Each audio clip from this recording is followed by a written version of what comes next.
Naam, ni katika hospitali ya taifa ya Muhimbili iliyopo jijini Dar es Salaam. Lilionekana jopo kubwa la madaktari wakijitahidi kuokoa maisha ya kijana mmoja aliyelazwa ndani ya wodi ya wagonjwa mahututi. Madaktari waliendelea kushughulika na mgonjwa huyo ambaye alisadikika kuathiriwa na sumu nyingi sana iliyosambaa katika mwili wake na kupelekea mapigo ya moyo kwenda mbio. Baada ya muda, madaktari wakatoka katika chumba cha wagonjwa huku akionekana kuwa na wasiwasi mkubwa kuhusu uhai wa huyo mgonjwa.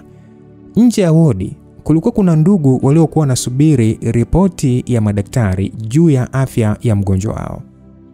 Basi sauti ya mmoja wa madaktari ikasikika akisema ya kwamba haya sasa mnaweza kuingia na kumuona mgonjwa wenu, lakini tunaomba msimguse maana hali yake sio nzuri. Basi bila kuchelewa ndugu akaingia ndani ya wodi mkuku. Baada ya kufika wakamkuta mgonjwa amefumba macho. Sauti za huzuni na vilio vya chini vya ndugu hao vilimfanya mgonjwa afumbue macho yake. Sauti ya mshtuko ilimtoka mgonjwa kwenda kwa mmoja kati ya watu walioingia pale wodini. Lydia. Mgonjwa alilitaja jina hilo kisha machozi yakaanza kumtirika huku akimtazama msichana mrembo aliyekuwa mbele yake. Yule msichana naye akaita kwa mshangao. Sauti ya mwanadada iliambatana na machozi ya huzuni huku akimtazama mgonjwa. Niwe Lydia. Kwa nini upo hapa Lydia? Muda ulitakiwa kuwa na mume wako, mnafurahia siku za mwanzo za harusi yenu. Au ndo umekuja kunimalizia kabisa? Lydia, wapi niliteleza kwako? Ni kosa lipi ambalo niliwahi kulifanya kwako? Naomba nijibu Lydia, au kuna kitu uliwahi kuniomba nikashindwa kukutimizia? Lydia, licha yani mimi hakuweza kutolea kiungo changu cha mwili ili kukufanya uendelee kuishi, lakini bado ukashindwa kukumbuka utu wangu. Hebu kumbuka Lydia, ile siku ulipokuwa chumba cha wagonjwa mahututi, hakukuwa na ndugu yako hata mmoja ambaye alikuwa tayari kujitolea kiungo kwa ajili yako. Ni mimi pekee ndo nilikuwa najua thamani ya wewe kuendelea kuishi. Lydia, mimi nakukumbusha tu kuwa Ramsey alikupenda sana na bado anakupenda. Ndio maana leo hii anakufa kwa ajili ya upendo alionao kwako. Lydia, mimi sikuwahi kukupa zawadi ya nyumba la gari, lakini niliamua kukupa nusu ya uhai wangu. Nilihatarisha maisha yangu kwa ajili yako. Niligombana na ndugu kwa ajili ya kuokoa maisha yako. Hebu tazama macho yangu Lydia. Na mimi unafahamu wazi jinsi mimi nilivyopitia misukosuko ya kusalitiwa katika mapenzi. Ila niliamini Mungu ya kwamba akakuleta wewe ukiwa kama nguzo yangu ya kuegemea. Na hapo nikahisi kwamba mimi sitaweza kuanguka tena katika mapenzi. Hivi kwa nini uliamua kubadilika na kuwa kama wale Lydia? Sasa nasubiri nini mimi Lydia? Nasubiri nini hapa duniani? Maisha yangu bila wewe ni sawa na meli juu ya anga au ndege kwenye barabara ya reli. Okay. Sawa, mimi nakutakia maisha mema na yenye mafanikio Lydia, sawa? Hakikisha namlea na kumtunza vyema mwanangu aliye tumboni kwako. Na kamwe usimwambie chochote kuhusu kifo changu kwa sababu atakuchukia wewe. Lydia, mimi nakufa, lakini usahau kama nilikupenda bila masharti wala mipaka. Msikilizaji, hayo ni maneno ya uchungu yaliyotamkwa na mgonjwa anayefahamika kwa jina la Ramsey kwenda kwa mwanadada anayefahamika kwa jina la Lydia. Baada ya kuzungumza maneno yale, ghafla Ramsey akafumba macho. Lydia akasogea taratibu kabisa mpaka kitandani, kisha akapiga magoti mbele ya kitanda na kuanza kuita kwa hofu na mashaka. Hebu acha utani basi. Tafadhali nakuomba fumbua macho yako. Japo kidogo tu. Uweze kuona machozi yangu kwa mara nyingine. Hebu fumbua macho yako. Uweze kuitazama ile tumbo. Mtazame mwanao anahitaji kupata malezi yako. Kwa hiyo naomba usife. Kwani mwanao na mimi bado tunakuhitaji baba. Hata kama nichagua kuolewa na mtu mwingine na nilikutamkia kwamba sikupendi, sijamaanisha kwamba utoke duniani. Tafadhali Ram, amka basi mpenzi wangu. Maana ukifa nitakuwa na mtihani mgumu sana wa kumwomba msamaha mwanao.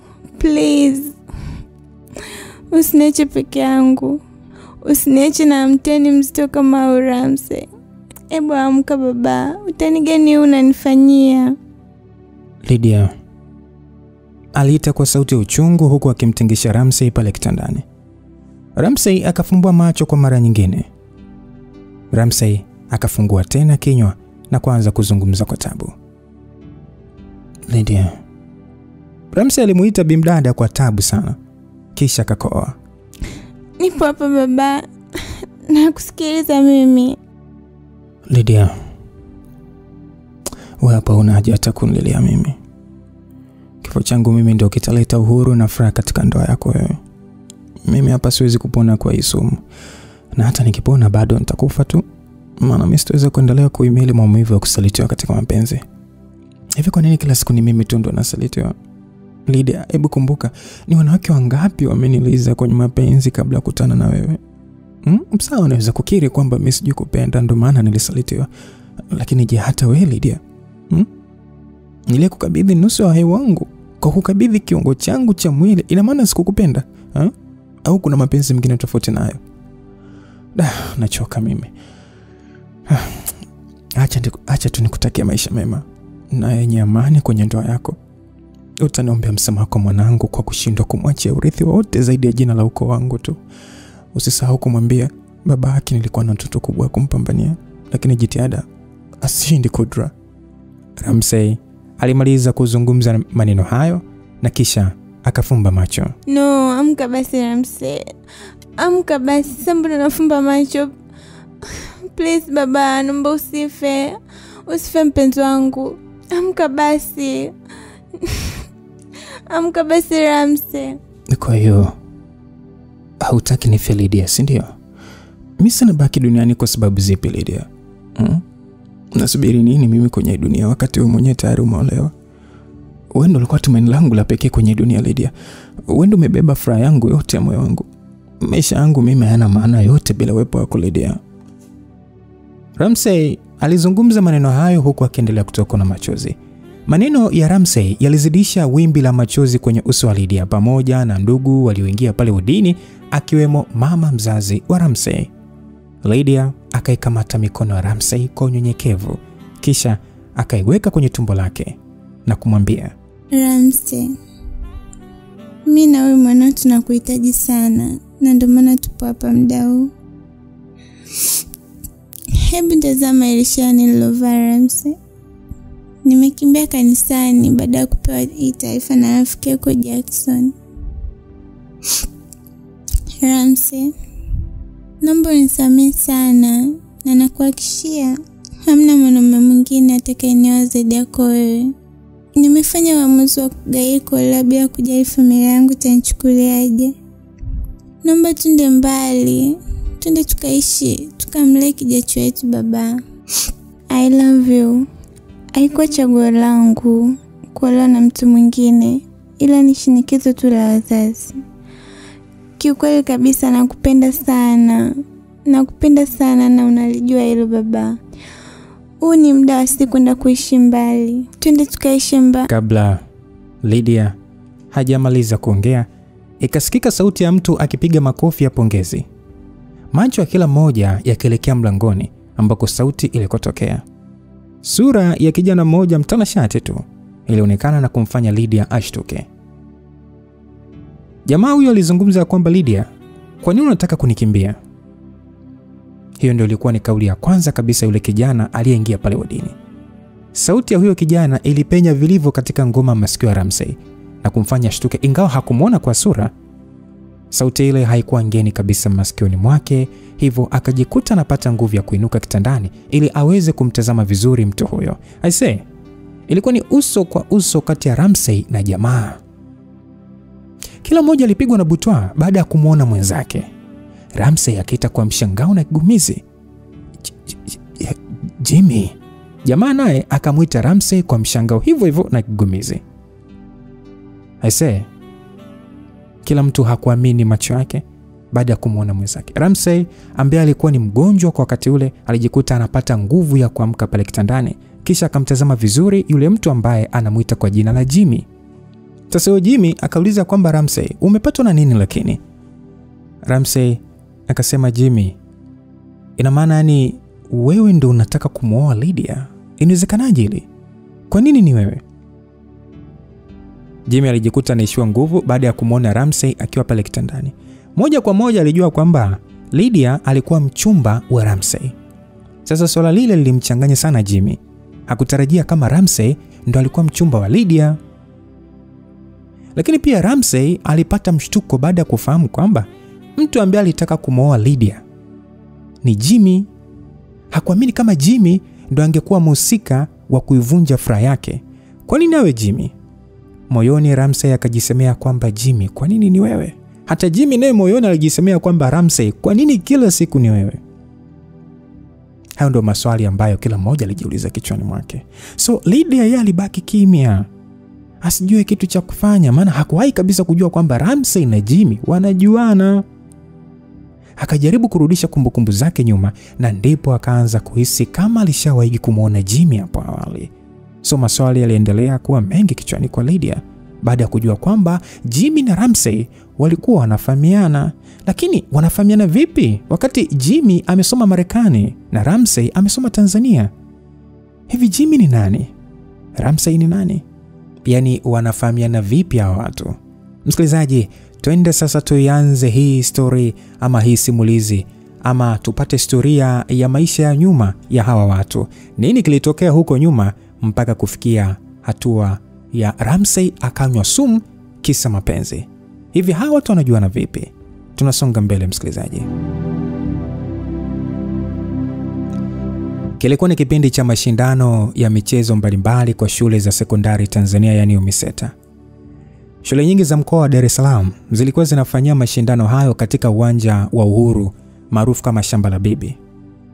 Miongoni mwa shule ambazo zilikuwa zimeshiriki mashindano haya na kufanya vizuri ilikuwa ni shule ya sekondari Azania, Jitegemee, Temeke pamoja na Feza Boys. Hizo ndio shule pekee ambazo zilifanikiwa kutinga hatua ya nusu fainali ya mashindano hayo. Kila shule ilikuwa na majina ya wanafunzi ambao walionekana kuwa gumzo sana pindi wanapokuwa uwanjani. Hata ushindi ambao ulikuwa unapatikana kwenye timu zao ulikuwa unachangiwa na hao watu kwa 90%. Msikilizaji, Ramsey lilikuwa ni jina maarufu sana ambalo lilisikika katika midomo ya wanafunzi na viongozi wengi waliokuwa wanafuatilia mashindano yale. Ramsey alikuwa ni mwanafunzi wa kidato cha 6 katika shule ya sekondari Azania. Jina lake lilikuwa maarufu sana kutokana na umaridadi wake katika kucheza mchezo wa mpira wa miguu. Wengi walikuwa wanamfananisha na mchezaji anayecheza soka la kulipwa barani Ulaya katika klabu ya Juventus. Wanamuita Aaron Ramsey. Utofauti wao ulikuwa tu kwenye namba walizokuwa wanacheza uwanjani. Ramsey wa bongo alikuwa anacheza katika nafasi ya ushambuliaji. Lakini pia upande wa shule ya Feza Boys kuna jina ambalo lilikuwa maarufu sana katika mashindano hayo. Hakuwa mwingine bali ni Jimmy. Jimmy alikuwa ni beki hatari sana katika mashindano yale. Yaani hakuwahi kupigwa chenga na mchezaji yeyote ule. Yaani umahiri wake uliwafanya washambuliaji wengi kushindwa kufumania nyavu za shule ya sekondari ya Feza Boys. Sasa bwana, mashindano yaliendelea katika hatua ya robo finali ambapo shule ya Feza Boys ilipangwa kucheza na shule ya Jitegemee. Lakini pia shule ya Azania ilipangwa kucheza na shule ya Temeke. Mpaka dakika 90 zinamalizika katika mechi zote mbili, shule ya Azania na Feza Boys ndizo zilifanikiwa kuibuka na ushindi na kufanikiwa kuingia hatua ya fainali ya mashindano yale. Sasa siku ya fainali iliwadia. Wanafunzi wa shule zote mbili pamoja na walimu wao na viongozi wengine walihudhuria. Sio hao tu, lakini pia baadhi ya wanafunzi kutoka shule ambazo zilikuwa zimeshatolewa kwenye mashindano walihudhuria kwa ajili ya kushuhudia kabumbu ambalo lilikuwa linaendelea kukutanisha beki bora dhidi ya mshambuliaji bora wa mashindano. Ni Ramsey dhidi ya Jimmy. Wachezaji wote walijikusanya katika vyumba vya kubadilishia nguo huku wakipewa mbinu za ushindi na makocha wao ambao ndo walimu wao wa michezo. Sasa upande wa shule ya sekondari Azania, mwalimu wa michezo ambaye ndo alikuwa kocha wao alikuwa ni mwalimu kijana sana, hivyo alikuwa anapenda utani na wanafunzi wake. Yaani walizoeana sana kama marafiki. Basi kocha aliongea akasema kwamba oya Ramsey, unajua kwamba watu wote wanakuangalia wewe uko nje, sawa sasa tunaamini kwa uwezo wako utatufungia magoli na utatusaidia tuibuke mabingwa wa mashindano haya. Kwa hiyo nakuomba kuwa makini sana siku ya leo, maana unaenda kukutana na safu hatari kabisa ulinzi kwenye haya mashindano. Si unajua wale jamaa hawajawahi kuruhusu goli kwenye nyavu zao kwa hiyo tunaamini sasa uwezo wako wa kupiga chenga utamdhalilisha yule beki wao waliyemuita siji nani, wanamuita Cannavaro yes. Kwa hiyo naamini utafanya vizuri zaidi. Msikilizaji, kocha aliongea hivyo na huyo Cannavaro ndio Jimmy sasa. Basi Ramsey akamjibu ya kwamba sawa teacher, wewe mwenyewe utakubali show, subiri dakika 90 zitaongea. Mimi siongei sana, cha msingi vijana wenzangu watambue kwamba tunataka ushindi, hivyo ushirikiano ni muhimu. Basi captain wa timu akasema kwamba wewe teacher, mwambie kabisa huyu Ram aache kucheza na jukwaa. Ndio maana ile juzi unajua alikuwa anakosa magoli ya wazi. Mpaka tukaenda kwenye penalty. Jamaa na stress za mapenzi kwa ajili ya Sara. Aliongea captain wa timu hiyo. Maneno ya team captain yaliwafanya wote wacheke, maana walikuwa wanajua namna gani rafiki yao anateswa na penzi la mrembo Sara. Kutokana na umaarufu wa Ramsey pale shule, kila mtu alikuwa anafahamu skendo za mapenzi zinazomhusu star huyo na kumtesa. Yaani jamaa hakuwahi kuwa na bahati. Sasa bwana, upande wa timu ya Feza Boys, mwalimu wa michezo alitoa maagizo kwa vijana wake waweze kuwa makini kukabiliana na kijana Ramsey ambaye alikuwa na hatari zaidi akiwa ndani ya box, mithili ya Cristiano Ronaldo. Mwalimu wa michezo alimwambia Jimmy ya kwamba oya Jimmy, hakikisha unaenda hatua kwa hatua na yule jamaa anayeongoza kwa magoli mpaka sasa. Yaani hakikisha unaenda naye box to box ili asipate nafasi ya kupiga shuti hata ukiwa ama hata akiwa nje ya box, sawa yaani kwa yule jamaa, yaani ukifanya tu kosa moja tu basi mpira utaenda kuokotwa wavuni. Jimmy akasema usijali teacher, yule jamaa hawezi kunisumbua kabisa. Yaani msuli wa kukabiliana na mimi hana. Basi msikilizaji, hatimaye wachezaji wa timu zote mbili waliitwa uwanjani, kisha wakasalimiana kwa kushikana mikono kabla ya kuanza kandanda. Kwa mara ya kwanza kabisa, Jimmy na Ramsey waliweza kukutana uso kwa uso. Walisalimiana kwa kushikana mikono kisha wakakumbatiana. Basi Jimmy akamwambia Ramsey ya kwamba oya mwanangu, leo ukifanikiwa kunipiga chenga na ukafunga, yaani au kufunga tu, basi kuna zawadi kwa ajili yako. Jimmy alicheka akasema basi na mimi nikishindwa kufanya hivyo nitakupa zawadi. So yalikuwa ni maneno ambayo Jimmy na Ramsey walinongonezana wakati ule walipokumbatiana. Bwana patashika viwanjani, nyasi kukatika, vumbi kutimka, majasho kumwagika. Kandanda ilikuwa ni safi sana, tena la kuvutia sana. Japo mimi na shule yangu ya Temeke tulitolewa kwenye nusu finali, lakini nilienda uwanjani kushuhudia vita ya Ramsey dhidi ya Jimmy. Yaani mpira sijata nikwambia James msikilizaji. Makosa ambayo yalifanywa na mabeki wa timu ya shule ya Zania yaliweza kuigharimu timu na kupelekea kuadhibiwa kwa goli la kizembe sana. Tena dakika ya 32 ya mchezo. Kwa hiyo matokeo yakawa ni 1-0. Feza Boys walikuwa wanaongoza. Basi bwana, jukwaa lilianza kumtesa Ramsey mara baada ya kuangalia mashabiki wa shule ya Zania. Ajikuta anatoka mchezoni mara baada ya kumuona mwanamke anempenda, si mwingine ni Sara, akiwa amekaa karibu na adui yake Kenny, ambaye alikuwa ni mchumba mpya wa Sara. Swala lile lilipelekea mambo kuwa magumu kwa Ramsey katika harakati za kumpita Jimmy. Kila alipokuwa anajaribu kumtoka Jimmy alifeli. Yaani alikuwa anafeli kwa kuwa mwili na akili zilikuwa zinafanya kazi kinyume. Yaani mwili upo uwanjani ila akili ipo jukwaani. Mpaka kufikia muda wa mapumziko, Azania walikuwa wapo nyuma kwa goli moja. Sasa lawama zote katika kipindi cha mapumziko zilienda kwa Ramsey kwa kuwa alionekana kuwa nje ya mchezo. Ikabidi team captain ambaye alijulikana kwa jina la Kavinza aende kuongea na kocha wake, ikiwezekana wamwambie Sara akae mbali na Kenny ili kurudisha uwanjani akili ya Ramsey. Basi bwana, chap mwalimu wa michezo akamvuta pembeni Sara, kisha akaongea naye kikubwa tu. Maana ticha mwenyewe alikuwa ni mchizi tu wa wanafunzi. Hata yeye mwenyewe alikuwa anatoka kimapenzi na baadhi ya wanafunzi. Kwa hiyo kipindi cha pili bwana kilianza. Kule jukwaani mambo yalikuwa ni safi kabisa. Wanafunzi wa Zania walianza kuimba jina la mkombozi wao, Ramsey, Ramsey, Ramsey. Katika hali ya kufurahisha ni kwamba hata Sara naye alionekana kuimba jina la Ramsey. Mara baada ya Ramsey kutazama jukwaani na kumuona Sara akimuimba yeye, mchizi alipata nguvu ya ajabu katika mwili. Yaani akili ikafunguka maradufu. Picha linaanza, mpira unapigwa na golikipa ukamkuta kiungo katikati ya uwanja. Jamaa akaupenyeza mpaka kwa Ramsey. Ramsey akauokota kidogo ule mpira, akaja beki wa kwanza akapotezwa kwa chenga maridadi kabisa. Akajipendekeza beki wa pili naye hakuwa na bahati, akalambwa chenga. Ikawa sasa amebaki Jimmy kama mkuu wa ulinzi. Lakini Ramsey alivyojaribu kumchungulia golikipa akagundua kuna upenyo mzuri sana, akiutumia basi anaweza kubadilisha matokeo. Mtaalamu hakutakata kukabiliana na Jimmy. Alichokifanya ni kusogeza kidogo ule mpira pembeni, kisha akaachia kombora la futi 7 lenye spidi ya kilomita buku jelo kwa dakika 3. Kwani golikipa alijisumbua kufuata basi. Ili iweje? Kwani yeye hakupenda kuendelea kuishi duniani? Hebu mwacheni kipa wa watu endelee kuvuta pumzi ya Mungu. Dakika zile zile uwanja ulifurika kwa kelele. Hakuwa mwingine bali ni Cristiano Ramsey Ronaldo, ambaye aliwainua mashabiki wa shule ya sekondari Azania mnamo dakika 85. Ubao ulikuwa unaonyesha matokeo ni 1-1. Basi kelele za mashabiki ziliendelea kurindima kutoka pande zote mbili. Mpira uliendelea kwa kasi ya ajabu, huku kila timu ikijaribu kutafuta ushindi katika dakika zile zile za lala salama. Mpaka kufika dakika 90 za mchezo, ubao ulisomeka 1-1. Hivyo ziliongezwa kama dakika 5 ili mechi iweze kumalizika. Hapo sasa vijana wa shule ya Feza walianza kushambulia lango la timu ya Azania, huku akionekana kuwa na uchu wa kufumania nyavu. Jitihada zao zilishindikana mara baada ya beki wa Azania kupiga mpira ambao ulienda kumkuta Ramsey ambaye alikuwa katikati ya uwanja. Kwa kuwa sasa wachezaji wa shule ya Azania walikuwa nyuma wanazuia mashambulizi, hivyo Ramsey alijikuta yupo peke yake pale kati na hakuona mtu wa kumpasia. Jamaa sasa akaanza kukokota mpira kuelekea katika lango la Feza Boys. Alijitokeza beki wa kwanza, akalambwa chenga. Akaja mwingine akapanguswa. Akaja watatu naye alipanguswa. Sasa ikawa ni Ramsey dhidi ya Jimmy. Kila mtu alikuwa makini sana kumsoma mwenzake.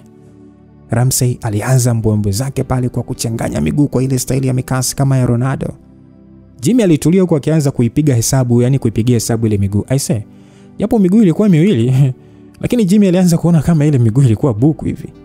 Pale Jimmy alilambwa chenga moja hatari sana, iliyomfanya mpaka apige msamba na kudondoka chini. Sasa Jimmy alilamba nyasi. Sasa kama beki tegemezi alilambwa chenga, kilichobaki ni Ramsey dhidi ya golikipa wa Feza Boys.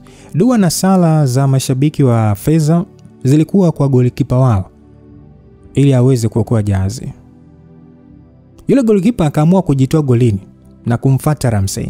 Hakukuwa na jipya tena. Kipa naye alilambwa chenga iliyomdondosha mpaka chini. Sasa ghafla Ramsey alipokea bonge moja la kwanja lilompeleka mpaka chini. Lakini refa hakuona ile tukio. Lakini kwa bahati nzuri ule mpira ulikuwa unaelekea wenyewe wavuni mara baada ya golikipa kupigwa chenga. Jimmy ambaye alimchezea rafu Ramsey alijaribu kukimbilia ule mpira kabla hujavuka mstari wa goli, lakini ikawa amechelewa. Mpira uliingia kambani na kufanya shule ya Azania kupata goli la pili na la ushindi katika mechi ile, hivyo walitawazwa kuwa mabingwa wa mashindano yale. Ramsey aliibuka kuwa shujaa wa mechi ile kwa kuifungia timu yake mabao 2 na kuipa ubingwa mashindano yale. Jina la Ramsey liliimbwa kila kona ya uwanja. Hakuna aliyeamini kama Jimmy angeweza kulambishwa nyasi na Ramsey, kwani hakuna mchezaji aliyewahi kumpita Jimmy. Hafla ya utoaji tuzo ikaanza bwana.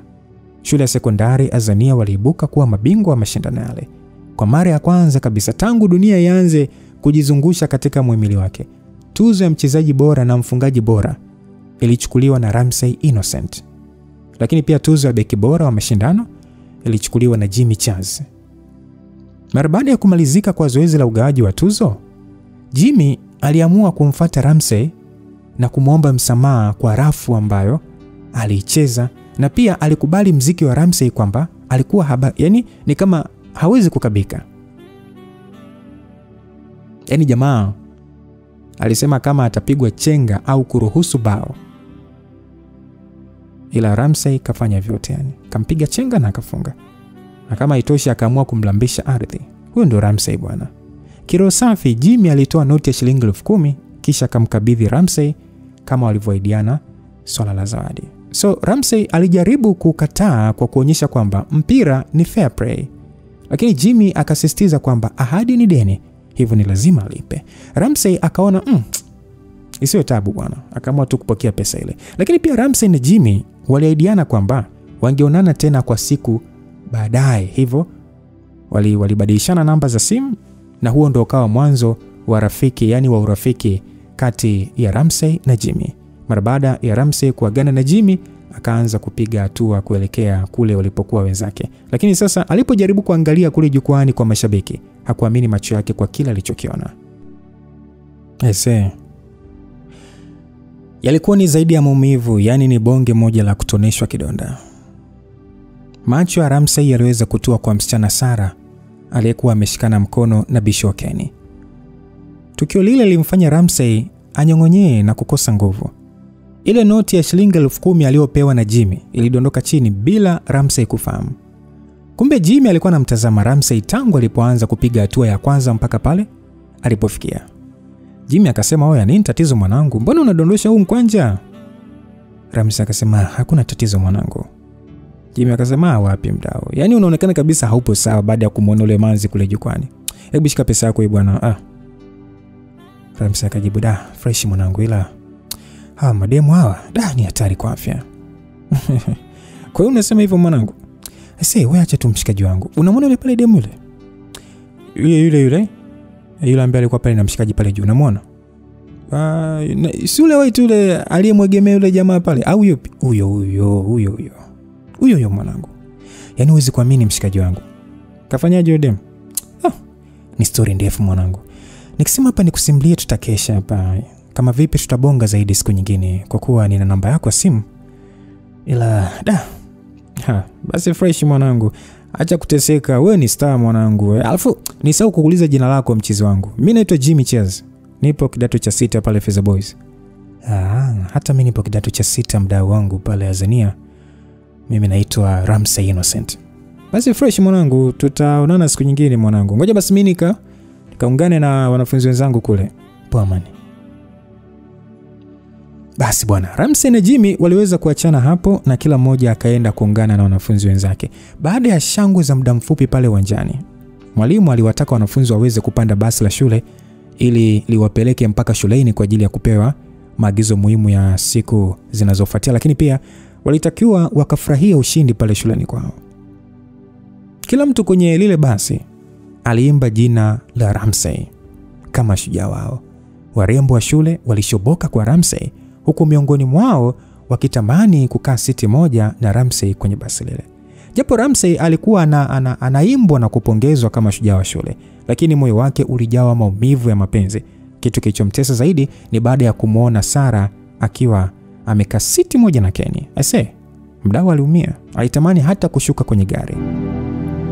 Basi bwana, shughuli zote zilimalizika kule shuleni. Wanafunzi waliruhusiwa kuondoka eneo la shule. "Wadiki, kamilisha basi chapo ule mchongo." "Upi tena?" "Acha utani basi. Kwani sisi tumeongea nini wakati tupo kwenye basi?" "Kuhusu Sarah." "Ndio mwanangu, mwambie namsubiri kwenye chumba letu la kila siku. Nataka kuongea naye."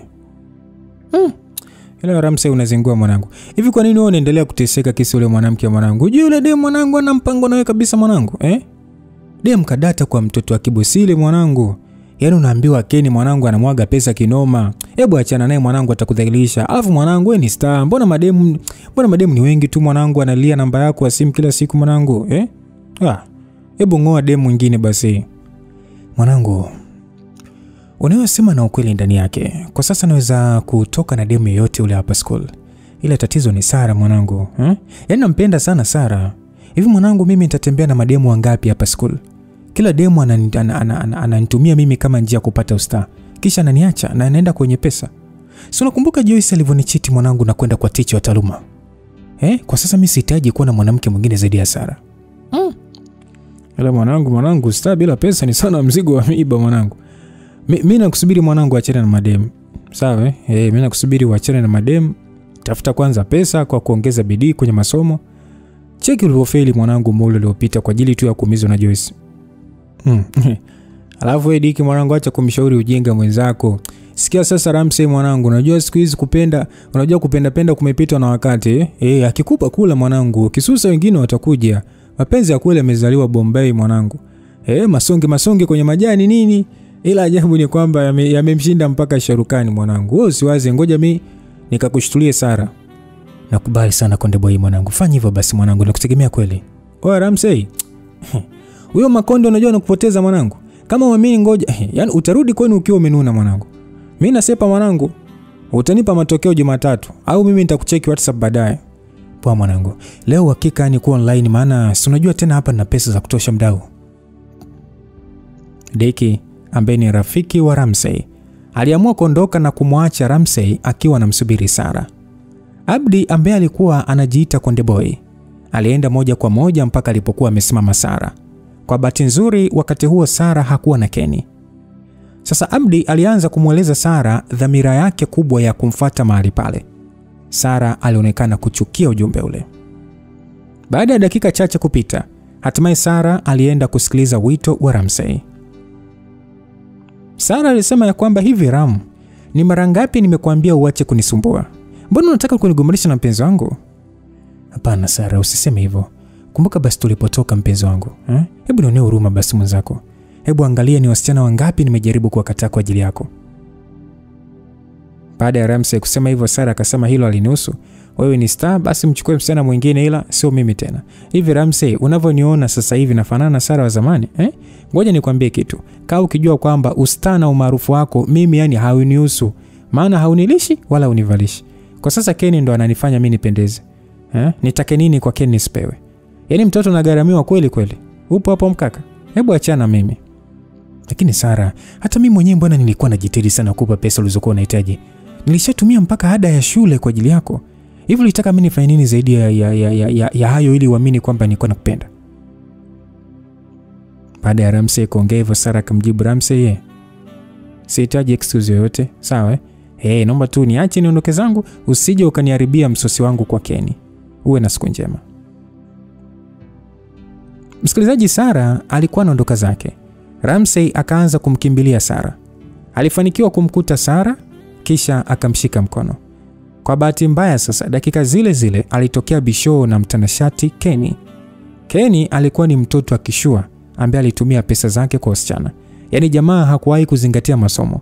Kitu pekee alichokuwa anakifanya ni kuwabadilisha wadada hasa wale waliokuwa wanajifanya masista du na wazuri pale shuleni. Kuanzia kidato cha 3 mpaka cha 6 alikuwa na makoloni yake. Sasa mara baada ya Kenny kuwafikia Ramsey na Sara, akashika ule mkono wa Ramsey ambao ulikamata mkono wa Sara kisha akautoa. Akasema kwamba wewe Ramsey, acha kufuatilia mahusiano ya watu, sawa? Usione amependeza, watu tunagaramia. Boya wewe. Pale Kenny alimchukua Sara kisha wakaanza kuondoka. Ramsey alibaki kuwasindikiza kwa macho tu. Lakini sasa akiwa pale amesimama huku akilengwa na machozi, ghafla alishikwa bega na mtu. Ile kugeuka tu. Evadia. Ndio Ramsey. Mbona upo hapa mdao? Hivi Ramsey, kwa nini unaendelea kuteseka siku zote kwa ajili ya mwanamke asikupenda jamani? Evadia, naomba ukae kimya. Yaani kama una kitu cha kuongea na mimi naomba ukae kimya. Hapana Ramsey. Yaani unavyoumia hivyo wewe ndivyo ninavyoumia mimi kwa ajili ya penzi lako jamani. Mimi nakupenda sana Ram. Hivi kwa nini hutaki kuelewa hisia zangu siku zote? Mara ngapi mimi nakwambia kwamba nahitaji kuwa mpenzi wako? Evadia, mimi nakuchukulia kama rafiki yangu, sawa? Unakumbuka mwaka jana nilikwambia nakupenda, lakini ukasema kwamba nimechelewa. Mbona mimi nilikuelewa na nikaanza kuishi nawe kama rafiki? Vile vile niliheshimu mapenzi yako na jamaa yako. Kwa nini leo unataka tuwe wapenzi? Ramsey, kwa sasa mimi sipo na yule jamaa, maana ana mchumba mwingine huko shuleni kwao. Kwa kuwa wewe umesalitiwa, basi naomba basi nafasi ya kuwa na wewe tafadhali. Nimesalitiwa sana kisa pesa. Sasa badala ya kutafuta pesa nitafute demu mwingine. Wewe sio ulofa huo. Naomba niache nisitafute pesa kwanza, sawa? Ili niimarishe ndoa yangu hapo baadaye. Mimi sijali kama una pesa au hauna pesa. Mimi ninachojua tu ni kukupenda. Kunipenda? Mbona nilikataa kwa kigezo cha kuwa na mtu unayempenda sana japo alikuwa mbali? Alafu hata wenzako walijifanya kusema kwamba hawezi kuniacha kisa pesa. Ulizie sasa leo wako wapi? Mimi niko tofauti sana dia. Wanawake tumezaliwa na baba tofauti, sio kama nyewe wanaume mliozaliwa na baba mmoja. Evadia, naomba nipishe niondoke, sawa? Maana hapa nilipo nimechoka sana, afu nahitaji kwenda nyumbani kupumzika. Sawa, lakini ukipata basi muda basi nifikirie jamani Ramsey hakujibu chochote zaidi ya kuondoka kuelekea nyumbani kwao huku akiwa na mawazo lukuki kuhusu Sara. Ramsey mwanangu, kulikoni mbona umekuwa mnyonge hivyo wakati wenzako wanarudi wakiwa na shangwe za kufurahia ubingwa wa mashindano ya UMISETA? Kwanza hongera mwanangu kwa kuwa mchezaji bora wa mashindano hayo. Mbona kama upo sawa baba? Nini shida? Amna mama, nipo sawa kabisa ila nimechoka tu. Na kujua vizuri wewe mtoto umetoka kwenye tumbo langu. Ukiwa sawa na kujua, usipokuwa sawa na kujua. Bila shaka mapenzi ndio yanakutesa sana wewe mtoto. Hivi kwa nini unaruhusu mambo ya kishenzi haribu maisha yako, Yaani kila siku ni kesi zako tu za wanawake. Mimi nimechoka kuitwa shule kwa ajili ya kuongelea huo ushenzi unaoendekeza. Hao akina Shani siji mara Joyce mara Sara watakuua mwanangu. Miezi miwili iliyopita umepigwa kisa Shani. Kwa makini mwanangu, hao wanawake watakuua au kukatisha masomo yako. Na vile ulivyokuwa na mikosi, unakuta kila siku mapenzi yanakuchachia wewe tu. Na kusii mwanangu, hebu naomba usome ili basi ufike chuo. Hao wanawake utawakuta tu na utampata yule atakayekupenda kwa dhati. Mama, mimi naomba unisamehe sana kwa kufanya uje mara kwa mara shuleni kwa ajili ya kumaliza kesi zangu. Na mimi bila wewe ningekuwa nimeshafukuzwa shule. Na kuahidi mama, kuanzia leo mimi sitajihusisha tena kwenye mapenzi. Naanza rasmi kusoma mama. Nimeamini kwamba mimi nafosi ujinga ambao siwezi. Sawa? Wewe nenda kaoge ili uje kula chakula maana kipo tayari. Sawa mama. Msikilizaji, mpaka kufikia majira ya saa 6 usiku, Ramsey hakupata hata lepe la usingizi. Licha ya uchovu wa kucheza mpira, ila jamaa alishindwa kulala kabisa. Macho yake yaligubikwa na machozi ambayo chanzo chake kilikuwa ni mapenzi ya mrembo Sara. Ramsey alijaribu kutuma meseji nyingi kwa mrembo huyo, lakini zilikuwa zijibiwi. Kwa mbali akaanza kukumbuka maneno ya mama yake mzazi. Baada ya kufikiria sana, akaamua kuitupa simu pembeni kwa ajili ya kulala. Kabla hata hajavuta shuka, alisikia mlio wa message kwenye simu yake. Chap alivuta simu yake ili aweze kujua ujumbe ule ulitoka kwa nani. Alipoangalia aligundua kwamba ile namba ilikuwa ngeni. Oh, homeboy ni aje? Da fresh mdau, vipi wewe? Mimi niko poa mwanangu, vipi ushanijua? Takujua jamaa wangu wakati mimi sio nabii wala hii namba ni ngeni. Unafeli mdau, mimi Jimmy, kwa nini kusave namba yangu? Da sorry mwanangu, si unajua tena nilivyotoka kule uwanjani, yani nilikuwa na stress kibao. Yana hata namba yako ni sijui hata niliweka wapi. Ila mdau, kwa nini unateswa sana na wanawake wakati wewe ni star? Yani mwanangu, wewe acha tu mapenzi bila pesa. Ni sawa na gari bila mafuta mwanangu. Pesa naongea mwanangu. Sio kweli mdau, pesa sio kila kitu kwenye mapenzi. Ngoja nikwambie kitu mdau, mimi nimeamua kukuchagua rafiki yangu kwa sababu nahitaji nifanikisha malengo yangu kupitia wewe. Kivipi yani? Mimi sikufichi kitu Swaiba. Hapa nilipo sina hamu ya kulala maana hapo shuleni kwenu kuna dem na mgaramia sana. Chochote anachohitaji mimi huwa namtimizia. Ila siku hizi ambadilika sana mwanangu. Yaani naumia sana mchizi wangu. Yaani nahisi kama dem ana mwanamume mwingine hivi. Nishakuelewa. Kwa hiyo anaitwa nani huyo dem? Jina lake ni Evadia. Anasoma kidato cha 6 PCB. Unamaanisha Evadia Emmanuel? Sawa, ni yeye mwanangu. Bila shaka unamjua vizuri Evadia. Okay sawa. Kwa hiyo wewe ndio mwanaume wake uliokuwa unasoma naye Olevo? Mwanangu, umejuaje mwanangu? Ndio mimi mwanangu. Basi hongera sana mwanangu, maana mtoto ni mzuri kinoma. Yaani mwanangu, sasa hivi mwanangu mambo yamvurugika mno. Evadia hataki kunisikiliza mwanangu kwa chochote kile. Natumaini wewe utanisaidia kumrudisha Evadia katika mikono yangu. Kivipi yani? Kupitia ukaribu wetu itakuwa rahisi kwangu kuonana na kuongea na Evadia.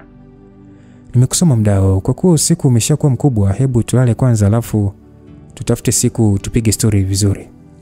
Poa basi mwanangu, siku mwema. Nawe pia. Msikilizaji, huo ndio ulikuwa mwisho wa kuchati kati ya Ramsey na Jimmy. Mawazo mengine yalimjia kichwani kuhusu Evadia. Ina mademu hapa.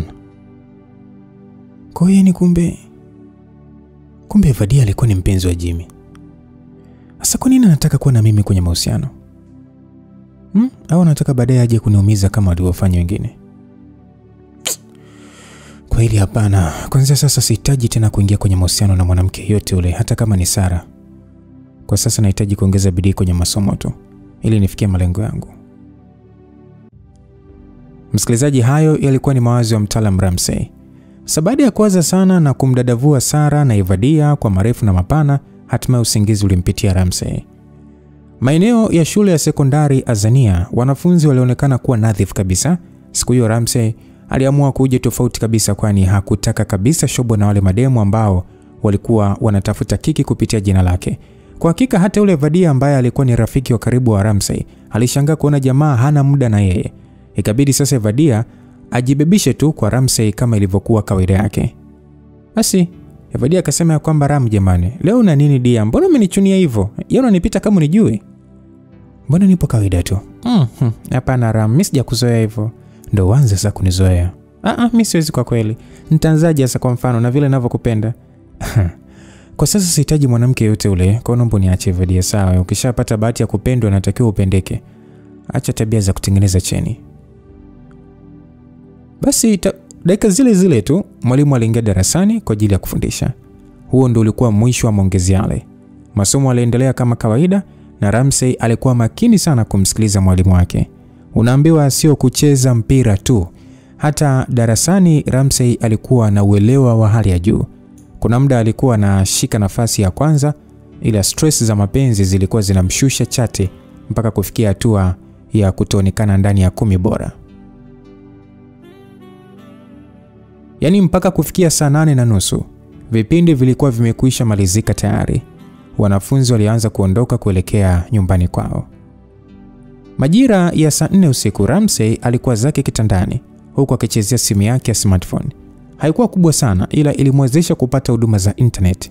Ramsey aliwasha data kisha akaingia kwenye mtandao wa WhatsApp ambao alikuwa anatumia kuchati na rafiki zake ambao walikuwa wanamiliki simu.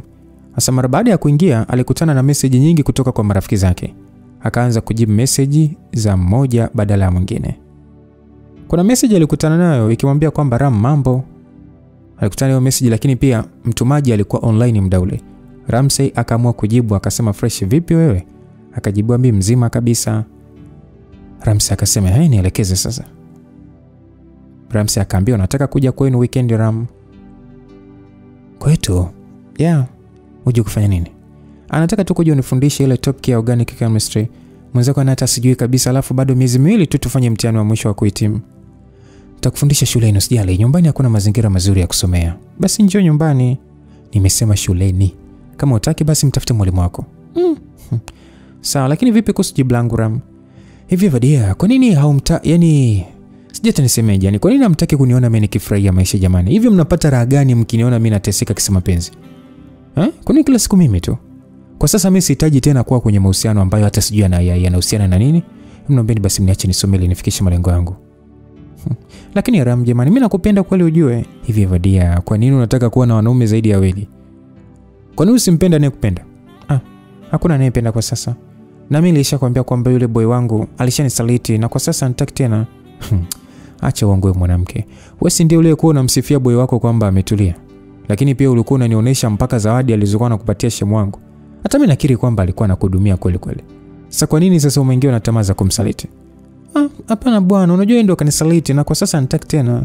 Evadia, hebu acha uongo basi. Usidhani kama mimi simjui mtu. Yule jamaa anaumia kwa ajili ya mapenzi yako wewe. Chochote ulichotaka alikupa. Kwa ajili yako mpaka sasa bado anahangaika. Hebu baki nje ya kumrembo, sawa? Ukweli ni kwamba Jimmy anakupenda sana. Jimmy? Ina maana unamfahamu? Kwamba hujasikia ama hujaelewa? Yaani unamaanisha Jimmy gani? Si yule mwanafunzi wa kidato cha 6 yule kule Feza Boys kule. Lakini pia ni yule mchezaji aliyeshinda tuzo ya beki bora kwenye mseta. Kama haitoshi ni yule mpenzi wako ulianza naye mapenzi tangu kidato cha 3. Nishakuelewa. Unajua mimi na Jimmy tunaishi nyumba jirani tu, pia tulikuwa ni wapenzi lakini kwa sasa tumeachana. Unajua sababu kubwa ni familia yetu zina ugomvi. Wazazi wetu walijua kuhusu mahusiano yetu, hivyo familia zetu zimetupiga marufuku kuendeleza mahusiano. Afu kizingatia sasa sisi ni wanafunzi, lakini pia wazazi wa Jimmy na wenyewe ni matajiri sana kuliko wazazi wangu. Sawa, ila Jimmy bado anakupenda. Sawa kuhusu mimi, maana mimi sihitaji kuwa kwenye mahusiano kwa sasa. Na hata mimi nikihitaji mimi siwezi kuwa na wewe, maana Jimmy ni rafiki yangu kwa sasa. So, uwe na usiku mwema. Lakini mimi sina mpango wa kuwa na Jimmy kwa sasa. Sawa, hata mimi sina mpango wa kuwa na wewe kwa sasa.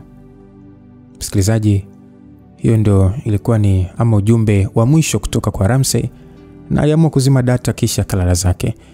Ilikuwa ni siku ya Jumapili. Jimmy na Ramsey walipanga kukutana maana walishakuwa marafiki. Jimmy aliamua kumtembelea rafiki yake Ramsey nyumbani kwao. Ramsey alikuwa anaishi na mama yake tu katika nyumba iliyoachwa na marehemu baba yake maeneo ya Manzese. Maisha ya Ramsey na mama yake yalikuwa kawaida tu. Yaani hawakuwa matajiri wala hawakuwa maskini. Mama yake Ramsey alikuwa anamiliki duka la vipodozi maeneo ya Ubungo. Mama, kama nilivyokuambia hapo awali, huyo ndio rafiki yangu Jimmy. anaishi na wazazi wake maeneo ya Masaki. Sawa, karibu sana mwanangu. Jisikie huru kabisa Baada ya mama yake Ramsey kusema hivyo, Jimmy akatikia asante sana mama. Ujio wa Jimmy nyumbani kwa kina Ramsey ulimfurahisha sana mama yake Ramsey. Hivyo alibariki urafiki ule. Kwa kuwa ilikuwa ni weekend, mama yake Ramsey hakwenda kazini kwake, hivyo aliwaandalia chakula Ramsey pamoja na Jimmy. Mara baada ya kula, walipiga story nyingi sana zilizowafurahisha wakiwa pamoja na bi mkubwa. Sasa mwanangu Jimmy, naomba umshauri kabisa urafiki yako. Aachane na masuala ya kupenda wasichana. Maana kila siku unajua kila siku anazidi kushuka kimasomo Yaani kila kukicha ni kesi zake tu huko shuleni. Kwa bahati mbaya hawa dada anaokuwa nao sasa wanaisha kumsababishia matatizo tu. Usijali mama, hilo jambo limefika kwa Daktari Jimmy, kwa hiyo niachie hilo swala. Sawa mwanangu, unatakiwa kushauriana vitu vya msingi kuhusu masomo. Someni vijana, mapenzi mtayakuta tu baadaye. Sawa mama, tumeshakuelewa. Yaani wala usijali kabisa. Haya, mimi niwaache kidogo, naenda zangu sokoni hapo kununua mahitaji ya usiku. Basi mama yake Ramsey, ambaye alifahamika kwa jina la Rosemary, aliamua kuondoka na kuacha Jimmy na Ramsey pale nyumbani. Ikawa sasa ni nafasi pekee kwa marafiki kuanza kubonga stori zao. Ramsey, kabla sijakupa mkasa wangu na mtoto Evadia mwanangu, naomba kwanza unisimulie mikasa yako, maana inaonekana mwanangu na misukosuko kinoma mpaka bi mkubwa anajua. Sio poa kabisa. Haisema mwanangu sio poa. Yaani licha ya kuwa maarufu pale shule, lakini kila kukicha yani na kesha na wimbo wa gundu kutoka kwa Lavalava ni yaani kila mwanangu nikipenda mwisho wa siku penzi linanichechea. Hebu nipe basi kionjo mwanangu kidogo ili nijue nini cha kushauri, maana unajua sisi wote ni waanga wa mapenzi. Mwanangu msikufiche mwanangu, kwa ajili ya mapenzi. Mwanangu, kwa ajili ya mapenzi mimi nishawahi kupewa suspension mara 2. Lakini pia kwa ajili ya mapenzi nishawahi kuchezea kipigo kitakatifu. Yaani kile cha mwana ukome, lakini bado sikukoma kupenda. Siku zote mimi nashindwa kuzuia moyo wangu kupenda mwanangu, kwa hiyo huo ndio udhaifu wangu mkubwa. Kwa hiyo ilikuwaje sasa mwanangu mpaka nikakutana na wewe yote? Ni story ndefu sana mwanangu. Ila ngoja nikudokezee juu tu. Kwenye safari yangu ya mapenzi bwana, nilianza rasmi nikiwa kidato cha 5 na demo moja hivi anaitwa Shani. Penzi letu bwana lidumu kama mwezi mmoja hivi. Baadaye bwana akaanza kugawa penzi kwa mchizi fulani hivi ambaye alikuwa anasoma kidato cha 6. Mwanangu huwezi kuamini mwanangu. Yule jamaa alivyojua kwamba tupo wawili, akaamua kunifuata. Kisha akanitembezea kichapo. Mimi sikuwa mzembe, japo alinizidi umri na darasa moja, lakini tulitoana jasho. Sasa baadaye tukaitwa katika ofisi ya nidhamu. Kilichofuata ni kusimamishwa shule mwezi mmoja. Lakini sasa mwanangu, kilichoniuma zaidi ni kwamba Shani hakunitaka tena. Yaani mwanangu aliamua kuwa na yule jamaa ambaye alifahamika kwa jina la Amos. Mwanangu kwa ile gundu. Mwanangu sijamaliza. Ngoja niendelee kukupa story. Sasa baada ile tukio nilisemwa sana na bi mkubwa. Nikaomba msamaha kisha nikakiri mbele yake kwamba sitorudia tena. Sasa baada ya mwezi wa adhabu kumalizika, nirudi shule kuendelea na masomo. Niliamua kujitenga kabisa na wanawake, kwani shule nzima yani unajua ilijua lile tukio. Hapo sasa aibu ilikuja zaidi upande wangu kwa kuwa yule dem baadaye alibaki kwa Amos ambaye alikuwa anamuonga sana Shani. Hasa ulipofika mwezi wa 4 ilifanyika mashindano ya mpira wa miguu ambayo ilikuwa inahusisha madarasa kwa mikondo na michepuo yake. Mwanangu huwezi kuamini yani. Kupitia mashindano yale shule nzima ilinipa heshima na kwa mara ya kwanza kabisa nikajikuta na kuwa maarufu. Sasa baada ya kuitwa Ramsey Innocent, yani badala ya kuitwa Ramsey Innocent nikawa naitwa Aaron Ramsey. Mwanangu katika ile mashindano unajua niliweza kuisaidia timu yangu ya Form 5 PCB kuwa mabingwa na pia niliweza kuibuka kinara wa magoli na mchezaji bora wa mashindano. Kwa hiyo kwa mara ya kwanza kabisa mwalimu wa michezo aliamua kujumuisha jina langu kwenye timu ya shule. So maarufu wangu ulifanya mademu wengi waanze kuleta shobo kwangu. Nakumbuka nijikuta nazama katika penzi la mtoto akishua mwanangu ambaye kwa sasa hata sijui yuko wapi. Na huko alipo hata sijui ana hali gani. Anaitwa Latifa mwanangu. Penzi letu lidumu mwanangu kwa takriban wiki 3 hivi. Hili sababishwa na uzembe wa Latifa baada ya kufumwa na simu zenye message za mapenzi alizotumiwa na mimi. Nilijuta. Kwa hiyo yani alifumaniwa na nani? Na wazazi wake. Yani Latifa alikuwa anatumia ile simu kwa siri pasipo wazazi wake kujua. Alafu sasa wazazi wenyewe walikuwa na pesa mwanangu sio kinyonge. Kwa hiyo ikaje? Wazazi wa Latifa sasa ndio walikuja shule kuleta mashtaka. Oa, mdau, nilihukumiwa kwa makosa mawili. Kwanza kabisa ni kumiliki simu wakati mimi ni mwanafunzi. Alafu pili kuwa na mahusiano ya kimapenzi kinyume na sheria za shule. We, mwanangu huwezi kuamini mwanangu. Mbele ya bi mkubwa mwanangu nilichezea stiki. Nichezea mikwaju zaidi ya 20 mwanangu. Wiki nzima mwanangu nilikuwa situmii makalio kwa kukaa mwanangu kikao na kalia kakalio kamoja kwa dadadeki. Lakini pia ni mwanangu nilisimamishwa shule kwa mara ya pili. Na kuambiwa kwamba niende mwezi wa 5 kwenye ile wiki ya kufanya mitihani ya kumaliza kidato cha 5. Yaani hiyo ni tulia kaka sijamaliza. Baadaye mwanangu adhabu silikwisha. Natumai nikamaliza kidato cha 5. Cheki sasa maajabu. Ulipofika mwezi wa 7 tukaingia kidato cha 6. Mwanangu kitu cha kushangaza ni kwamba sikumuona tena Latifa pale shuleni. Za chini ya kapeti zikavuja kwa wanafunzi kwamba Latifa alishahamishwa shule na wazazi wake kisa Ramsey. Kwa hiyo kweli ukabaki kuwa hivyo. Kwa hiyo mwanangu kwa mpaka sasa hivi ni hujui yupo wapi? Ndio mwanangu mimi hata sielewi. Yaani sina taarifa zake kabisa. Sijui kama yupo haya au amekufa, ila yule ndiye mwanangu nilimpenda sana. Hatari sana kaka. Ila nini ujue Ram? Acha kumfikiria. Wewe endelea na mambo mengine tu. Kama imeandikwa atakuwa wako, basi ipo siku mtakutana tu. Ya, ni kweli mwanangu, ila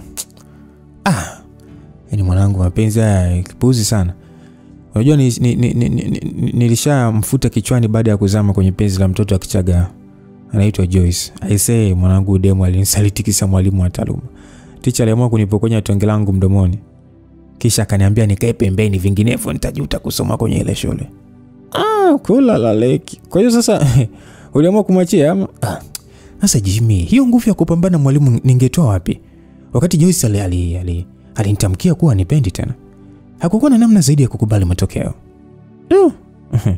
Ila pole sana mwanangu. Bora ungeamua tu kuachana na mapenzi, maana mimi sipati picha ni jinsi gani ulivyokuwa unaumia. Tulia Jimmy, story bado inaendelea. Endelea kaka nakusikiliza. Sasa mwezi mmoja uliopita mwanangu nilikuwa na mahusiano na demo moja hivi anaitwa Sara. Ndio yule demo niliyekuonyesha kule uwanjani siku ya mechi yetu ya finali. Yaani mwanangu yule demo yani alitumia mwezi mzima kunishawishi nimkubalie ombi lake. Moyo wangu hakuwa tayari kupenda tena, ila sasa ilifikia hatua alianza kunitishia kwamba baya lolote litakalomkuta basi mimi nitaajibika. Mwanangu mwisho wa siku si nilimkabidhi moyo wangu, lakini sasa ule mzimu wa gundu ukaibuka tena. Demo akawa anandanganya, nika sasa nadhani labda ananipenda sana. Amekwanja nikamwaga sana, japo sio kivile, ila kwangu ilikuwa ya maana mwanangu.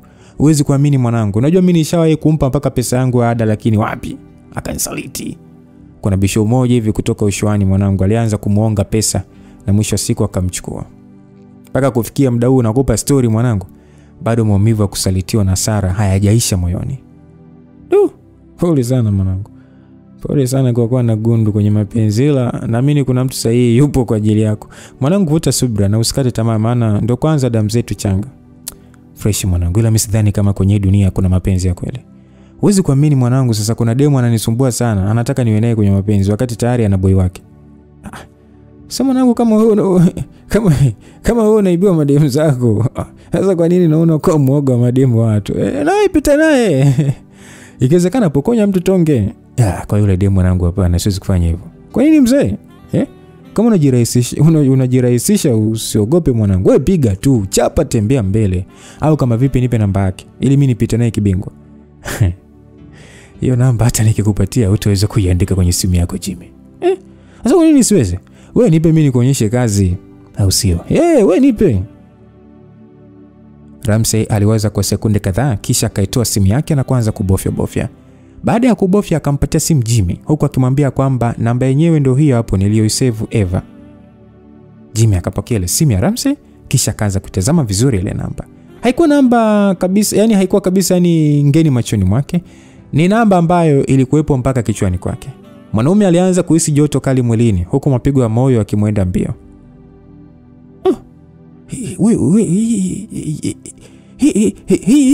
Namba sinevadie.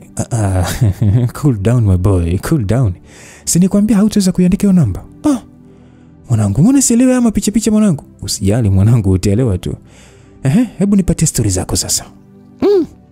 Yasema mwanangu mimi sikufiche mwanangu. Unajua Evadia mwanangu ndio ulianza naye safari ya mapenzi tangu tukiwa kidato cha 3. Tunaishi nyumba jirani kabisa mwanangu. Nyumbani kwa huyo demu mwanangu ana maisha ya kawaida sana japo hapo Masaki.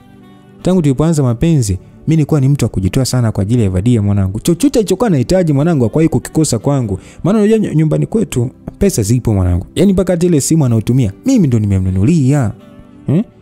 Yaani kweli ni kwamba Evadia ndo mwanamke niliyemchagua katika moyo wangu. Mimi sijawahi kuwa na mwanamke mwingine zaidi yake. Mwanangu unajua yule msichana nampenda sana. Kumbe tunateseka ni wengi mwanangu. Ila hawa madem ni wasaliti sana ese. Sio hivyo mwanangu, kweli ni kwamba Evadia ananipenda. Ila tatizo ni wazazi wetu mwanangu. Yaani wana ugomvi wao binafsi. Alafu mbaya zaidi sasa, wamekuja kugundua kwamba tunatoka kimapenzi. Hivyo yaani moto kuongezeka maradufu mwanangu. Evadia ameambiwa kabisa achane na mimi, kwani atapoteza muda wake kwa mtu ambaye sitoweza kumooa kamwe. Na ndio maana amenibadilikia ghafla kwa kujua kwamba mimi nitamchezea tu na baadaye mimi nitaoa mwanamke mwingine. Lakini pia hata mimi mwenyewe nimeambiwa na wazazi nisithubutu kuwa karibu na Evadia. Alafu isitoshe ni mtoto wa fukara. Yaani mwanangu, yaani kuna wakati mwanangu wazazi walitaka kunihamisha shule mwanangu na kwenda mbali zaidi ili nisiwe karibu na Evadia. Lakini niliomba msamaha na kukiri kwamba mimi nitakaa mbali na mrembo huyo. Makweli ukistaajabu ya mso utaona Firauni. Wewe ulisema kwamba sababu ni kwamba unahisi demu ana mchizi mwingine. Mimi nilikwambia hivyo ili unielewe kwa urahisi mwanangu, lakini sababu imeanzia kwa wazazi. Lakini pia hisia zangu kuhusu Evadia kuwa na mchizi mwingine nadhani zipo sahihi. Ila amini usiamini mwanangu, nampenda sana Evadia. Hata mimi naamini kwamba Evadia anakupenda sana Jimmy. Kwa nini unaamini hivyo? Unajua mimi na Evadia ni marafiki tangu tukiwa kidato cha 5. Katika siku za urafiki wetu nishawahi kumtamkia nampenda, lakini kutokana na mapenzi ya dhati juu yako aliweza kulinda heshima ya jina lako. Huwezi kuamini, yani licha ya ustani uliokuwa nao, licha ya wasichana wengi kunihitaji mapenzi, lakini kwa Evadia nilikataliwa mwanangu. Sababu kubwa ni kwamba Evadia alikuwa kwenye mahusiano yenye furaha na kijana ambaye alisoma naye level. Mwanangu, unaosema anaonekana kuwa na ukweli ndani yake. Lakini sasa si unaona demu kashabadilika kabisa. Kwa sasa nipendi na ndio maana amediriki hata kukuhitaji wewe kimapenzi. Wewe Jimmy, bado unampenda Evadia wako? Kabisa mwanangu. Yule demu ndo ameniingiza kwenye ulimwengu wa mapenzi. Na tulishaweka ahadi kama zote. Basi kama unampenda hakuna kitu kitakachoweza kuzuia mapenzi yenu. Hata zile changamoto za wazazi mtazishinda. Na ipo siku mtakuja kuishi kama mke na mume. Mimi sihitaji kuwa kwenye mahusiano kwa sasa, maana yalionikuta hapo awali sihitaji ajirudie. Hata huyo Evadia nilishamkataa tayari. Kwa hiyo kuwa huru mwanangu, sawa? Mimi bado nasubiri fungu linalostahili. Lakini pia nitakusaidia kurudisha Evadia, yani kumrudisha Evadia wako. Basi itapendeza sana mwanangu. Mimi naamini hautaniangusha. Ila yote kwa yote pole sana jamaa yangu. Kwa sasa wewe vuta tu subira, ipo siku Mungu atakupa hitaji la moyo wako. Basi bwana, story zilikuwa nyingi sana kati ya Jimmy na Ramsey. Walipiga story kama zote, licha kupeana pole, lakini hawakuacha kuchekana kwa utani kupitia ile mikasa. Dakika zile zile Mama Ramsey alikuwa anarudi kutokea sokoni. Mama Ramsey akasema kwamba nyewe watoto, kulikoni mbona fries zimepitiliza hivyo? Jimmy akasema mama, yani huyu Ramsey ana vipaji vingi sana, ni mchekeshaji mno. Mama akasema kumbe ulikuwa hujamjua bado. Yaani rafiki yako ana vituko sana, mimi nishamzoea. Naona mmeamua sasa kuniandama, si ndio? Haya niendeleeni na story, mimi ngoja nikafanya maandalizi ya chakula cha usiku. Ila mama, mimi nakuaga muda huu, inabidi nirudi tu nyumbani maana muda nao sio rafiki. Wewe mtoto wewe. Hapa pia si upo nyumbani jamani. Mimi nilijua utakula mpaka chakula cha usiku na ikiwezekana unalala kabisa. Ningefanya hivyo mama, lakini nyumbani sijaaga kwamba nitalala huko. Jimmy, usifanye bana mambo kuwa magumu. Kama ni swala la kutoa taarifa, si unawapigia tu simu wazazi unawaaga, Ni kweli kabisa mwanangu. Wajulishe tu kwa kuwapigia simu. Ningeweza kuwapigia mama, lakini kesho ni siku ya shule. Alafu kizingatia mimi sijapiga pasi sare zangu za shule. Nitakuja kulala siku nyingine mama, maana hapa ni nyumbani pia. Haya sawa baba, ufike salama nyumbani na pia karibu tena. Jisikie huru kuja hapa muda wote mwanangu. Wewe ni mwanangu pia. Sawa? Sawa mama, shukrani sana kwa mapokezi yako. Nafurahi kuwa sehemu ya familia hii mamangu.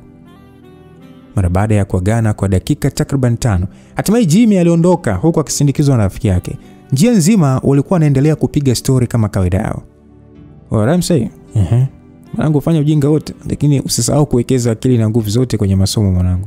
Unajua tumebakisha miezi kama 2 tu ili tuingie kwenye mtihani wetu wa mwisho wa kuhitimu elimu ya sekondari ya juu. Lengo kuu ni kufika chuo kikuu kwa kishindo mwanangu. Kama nilivyokuambia rafiki yangu, yani kwa sasa mimi sihitaji mwanamke wa aina yoyote ule, na pia mimi sitahudhuria uwanjani kwa ajili ya mazoezi. Kwa sasa nahitaji kuongeza bidii kwenye masomo tu, kwani nisipokuwa makini nitafeli kabisa mtihani wa mwisho. Basi mwanangu, itapendeza. Ngoja mimi nipande hii bajaji, tutazidi kubonga mdao, lakini usisahau kufikisha ule ujumbe kwa Evadia. Haina shida kaka. Mimi nakutekea safari njema. Hatimaye Jimmy alishia zake huku akimwacha Ramsey ameganda pale stendi, huku akisindikiza kwa macho bajaji aliyopanda Jimmy. Taratibu siku zilianza kuchanja mawimbi. Kazi ya kwanza kabisa ya Ramsey ilikuwa ni kuhakikisha anamrudisha Evadia katika mikono ya Jimmy. Swala lile halikuwa gumu kwa Ramsey, kwani Evadia alikuwa ni rafiki mkubwa wa Ramsey tangu akiwa kidato cha 5. Kutokana na wadhifa wake kwa Evadia, Ramsey aliweza kupigania nafasi ya Jimmy kwa udi na uvumba, na hatimaye alifanikisha ile swala. Hatimaye penzi la Jimmy na Evadia lilirudi tena kwa kasi ya ajabu mno kwa hisani ya mkali wa dimba Ramsey Innocent. Jimmy aliweza kumshukuru sana rafiki yake, lakini pia Evadia aliona ni jinsi gani Ramsey aliamua kubadilika. Hapo awali Ramsey hakuwa mtu wa kukataa wanawake kirahisi vile, ila ajabu ni kwamba aliweza kumkataa mrembo Evadia. Sura halisi ya Ramsey ilijichora kwenye ubongo wa kila mtu aliyemtazama.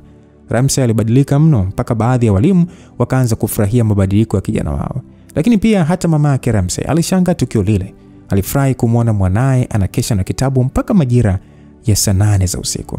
Lakini sasa upande wa malikia wa shule ambaye ni Sara, mambo alishaanza kuwa vijimambo.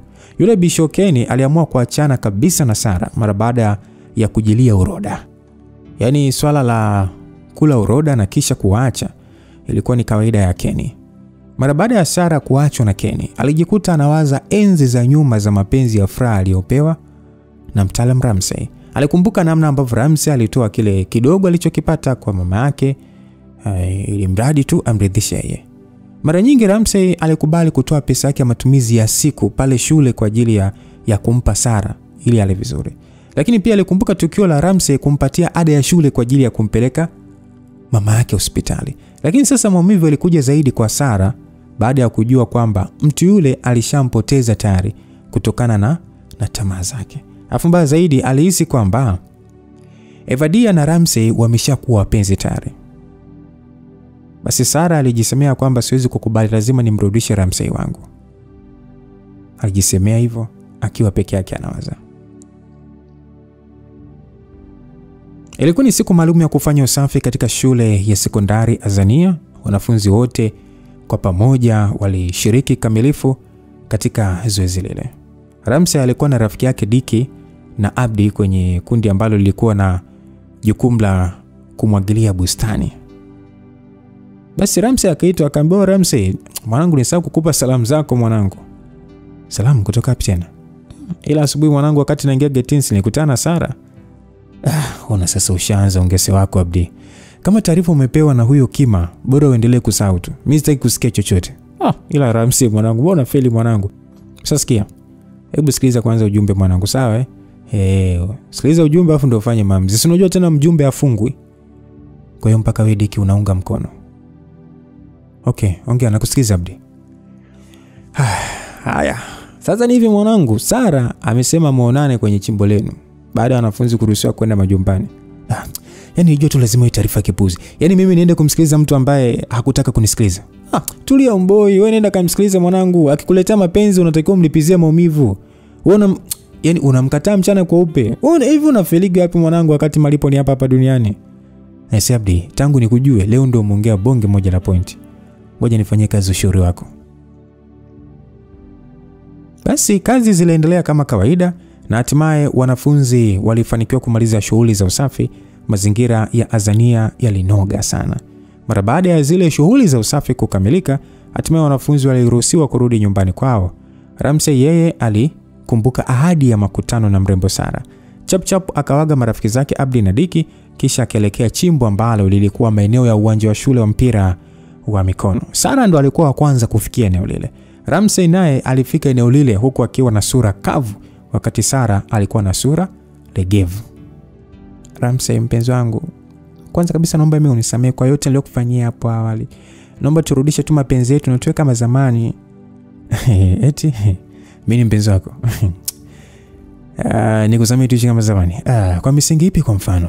Najua nikutenda Ram, ndio maana mimi nakuomba msamaha. Ukweli ni kwamba wewe ndio mwanaume pekee ulikuwa unajua thamani yangu jamani. Yaani licha ya kutumia mwili wangu lakini bado uliendelea kunithamini na kunihitaji tena. Ila ule mshenzi Keni ameniacha kwa dharau. Naomba unisamehe sana baba. Hivi Sara, unajua kwa nini uliniacha? Ilikuwa ni shida tu ya pesa tu baba. Okay, ni shida eti. Hivi Sara, ni kitu gani ulichokihitaji kwangu ulikikosa? Ingawa kidogo nilichokipata nilijinyima ridhike. Yote kwa yote ukujali na ukaamua kukatili moyo wangu. Hata sasa hivi nikikurudisha, bado lile tatizo la tamaa za pesa litajirudia tu. Maana mpaka sasa hivi mimi sina pesa za kukuridhisha. Kwa hiyo siwezi kuwa na wewe tena. Hapana Ramsey, usiseme hivyo. Mimi nimeshalijua kosa langu. Naomba unisamehe jamani. Wewe nikwambie kitu Sara, sawa? Ni rahisi kumsamehe mtu, ila ni ngumu kumwamini tena. Sawa? Lakini Ramsey jamani, kwa sasa mimi nimebadilika eti. Sara, naomba uzishike vizuri kauli zangu 5 zifuatazo. Kwanza kabisa, sihitaji kuwa kwenye mahusiano kwa sasa. Pili, siwezi kukuamini tena. 3, sikupendi tena. 4, kwa sasa hutakiwi kuwa kwenye mahusiano, badala yake ongeza bidii kwenye masomo ili ufaulu mitihani ya mwisho ya kuelekea chuo kikuu. 5 na mwisho, nafikiri hii ndio itakuwa nafasi ya mwisho kwangu kuongea na wewe. Hivyo nakutakia maandalizi mema mtihani. Kwaheri. Ram. Ramsey kwani aligeuka nyuma. Ase mchizi wake na mchizi yule akaondoka na 50 zake.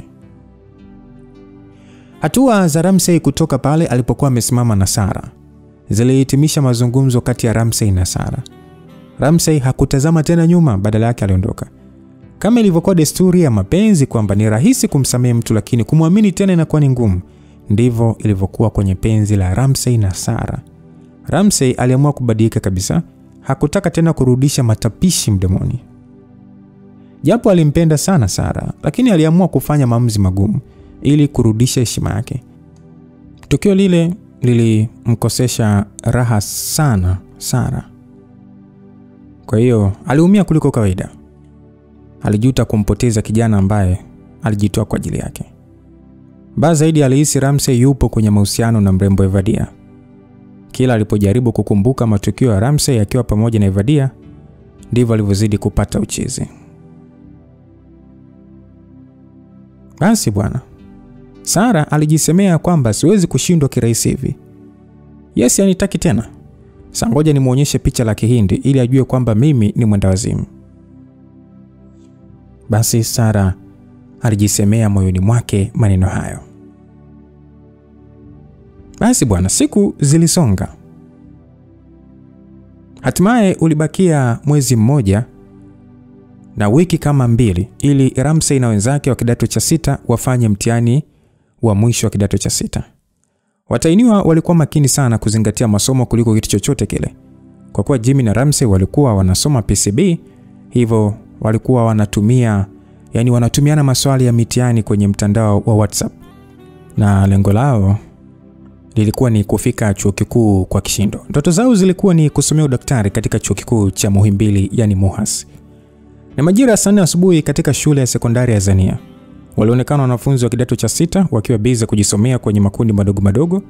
Ramsey alikuwa pamoja na Evadia, ambapo walionekana kujadili baadhi ya maswali ya mitihani mbalimbali iliyofanywa miaka iliyopita, ni zile wanaziita past papers. Ghafla Sara aliingia mle darasani, kwani yeye hakuwepo darasani kwenye nyakati zile. Basi akamuita pale Ramsey, kisha akasema kwamba unaitwa kwenye ofisi ya nidhamu. Ramsey akasema, unaitwa na nani? Akasema, wewe twende bwana, utaenda kujua huko. Ramsey akasema, basi tangulia nakuja. Sara aliwasilisha taarifa ya wito kwa Ramsey kuwa anahitajika katika ofisi ya nidhamu pale shuleni. Kwa hakika taarifa ile ilimshtua sana Ramsey, kwani alifahamu kwamba kuna kitu kibaya kinakuja upande wake, na alishajua kwamba Sara ndo atakuwa sababu ya hicho kitu. Sio Ramsey tu ambaye alishtushwa na taarifa ile, hata wanafunzi wengine walijua kwamba kuna tukio baya linafuata upande wa Ramsey. Maana katika ile shule ilikuwa ni bora ukutane na simba mwenye njia kali kuliko kuitwa kwenye ofisi ya nidhamu. Hasa Ramsey alijua kwamba kazi imeanza upya. Hivyo kijana, unajiona kwamba wewe ndio superstar nyota hapa shuleni, si ndio? Hapana teacher. Au unajikuta ni wewe ndio handsome wa shule? Hapana teacher, mbona mimi sielewi kwani nimefanya nini? Kwa nini unasumbua watoto wa watu wewe? Hivi ni mara ngapi tumekuonya kuhusu masuala ya mapenzi hapa shuleni kwetu? Ni mara ngapi tumekusamea kwenye kesi za mapenzi? Lakini mwalimu, mbona mimi nishakiri makosa na kwa sasa sina hizo tabia kabisa. Huna Sasa kwa nini unaendelea kumsumbua Sara? Na unadiriki kumpa hata vitisho ili mradi tu awe na wewe kimapenzi. Hivi kijana hapo umekuja kusoma au kuharibu watoto watu? Lakini mwalimu, mbona mimi nilishaachana na Sara tangu muda mrefu na kwa sasa na muda mrefu sijaongea. Ramsey kabla hata hajamaliza kauli yake alipokea makofi matatu kutoka kwa mwalimu wa nidhamu. Wakati wote Sara alikuwa anaangalia mchezo unavyokwenda huku akitabasamu tu. Ramsey alimtazama Sara kwa uchungu, kwani alishafahamu ule ni mchezo anachezewa na Sara. Basi mwalimu akasema, unadanganya mimi? Unasema hujaongea naye muda mrefu, si ndio? Ramsey akasema, ni kweli teacher, sina mawasiliano na Sara. Sara, tafadhali ongea ukweli basi, mbona unanifanyia hivi? Lini mimi nimekusumbua? Sara akajibu ya kwamba, sikiliza Ramsey, kila siku nilikuwa nakuambia kwamba sikutaki, ila wewe ukawa niking'ang'anize tu. Leo nimeamua kukufikisha mbele ya ofisi ya nidhamu ili nisaidie kukomesha, usiniharibie masomo yangu. Ramsey akasema, lakini Sara, mbona unanisingizia hivyo? Yaani mbona mimi sijakufuatilia tena tangu nilivyokuacha kule uwanjani? Lakini pia ni wewe ndo unanifuatilia mimi. Basi tu ushahidi ili basi umthibitishie teacher katika hili. Sara akasema, ushahidi mbona ushafika tayari? Kuna vikaratasi vyako unavyoniandikiaga kuniomba turudiane tayari vipo mikononi mwa teacher. Basi pale teacher akafungua draw kisha akavimwaga vile vikaratasi pale mezani. Teacher akasema kwamba haya sasa angalia upuzi wako. Wewe mtoto jiandae kufukuzwa shule. Basi Ramsey alikuwa na shauku ya kutaka kuona hizo karatasi zimeandikwa nini na zimeandikwa na nani. Ramsey hakuamini macho yake. Ni kweli karatasi ziliandikwa na yeye mwenyewe, lakini sasa ziliandikwa muda mrefu wakati ambao alikuwa analazimisha kurudiana na Sara. Kumbe Sara alizihifadhi karatasi zile. Ramsey akaambiwa, haya sasa kijana, katana hapo kwamba huo sio mwandiko wako. Ramsey alikosa nguvu. Alimgeukia Sara na kuanza kumtazama kwa uchungu. Sara, hivi kwa nini umeamua kuniandama katika maisha yangu? Kwa nini umeamua kuchafua taaluma yangu? Kwa nini umeamua kunipakiza matope wakati mimi nilishaoga na kuwa msafi? Ramsey kuongevu aliongezewa tena makofi mengine ya uso kutoka kwa mwalimu wa nidhamu. Mwalimu akasema, ndio usafi? Kijana, kuanzia leo huna shule. Nenda kamuite mzazi wako ili tumfahamishe jambo hili pumbavu wewe. Ramsey akasema, lakini mwalimu hizi kelele, kimya mjinga wewe. Ramsey hakuweza kuendelea kujitetea. Na aliambiwa kwamba nenda kwenu kamuite mzazi wako, njoo naye kesho saa 2 kamili asubuhi kwenye ofisi ya mkuu wa shule. Hii sio shule ya mapenzi. Basi kilichofuata, Ramsey na Sara wakaondoka kwenye ile ofisi ya mwalimu wa nidhamu na kuelekea darasani. Wakiwa njiani, kabla hawajafika darasani, Ramsey aliongea kitu kwa Sara. Sara, asante sana kwa kupandikiza miba katika njia yangu. Usijali mwaya, hiyo ni trailer tu. Next time nitakupandikizia misumari kabisa. Sawa, ila kwa makini maana usije ukajisahau ukajikuta na wewe unapita kwenye hiyo njia uliyopandikiza misumari. Ai, kwendra. Misumari. Sawa, asante. Ramsey aliingia darasani kisha hakutaka tena story na mtu, badala yake akaamua kuchukua begi lake kisha akamwaga Evadia kisha akaanza kupiga hatua. Basi Evadia akasema kwamba, Ramsey, mbona unaondoka mapema? Kipi kimekukuta? Usijali Evadia, ni kawaida tu. Tutaongea vizuri basi kesho, maana kwa sasa sijisikii vizuri. Basi Ramsey akauacha mlango wa darasa. Wanafunzi wenzake walijua kuna kitu kipya kimetokea kwa Ramsey au Mr. Loverboy, na walishajua kwamba Sara ndo sababu. Njia nzima Ramsey alikuwa na mawazo ni namna gani angeweza kumwambia mama yake kuhusiana na ile tukio. Mtaalamu aligubikwa na machozi. Hakujua hatima yake itakuwaje, maana mara mwisho aliambiwa akipatikana tena kwenye kesi ya mapenzi basi atafukuzwa kabisa shule, kwa kuwa alishasimamishwa shule kwa takriban mara 2.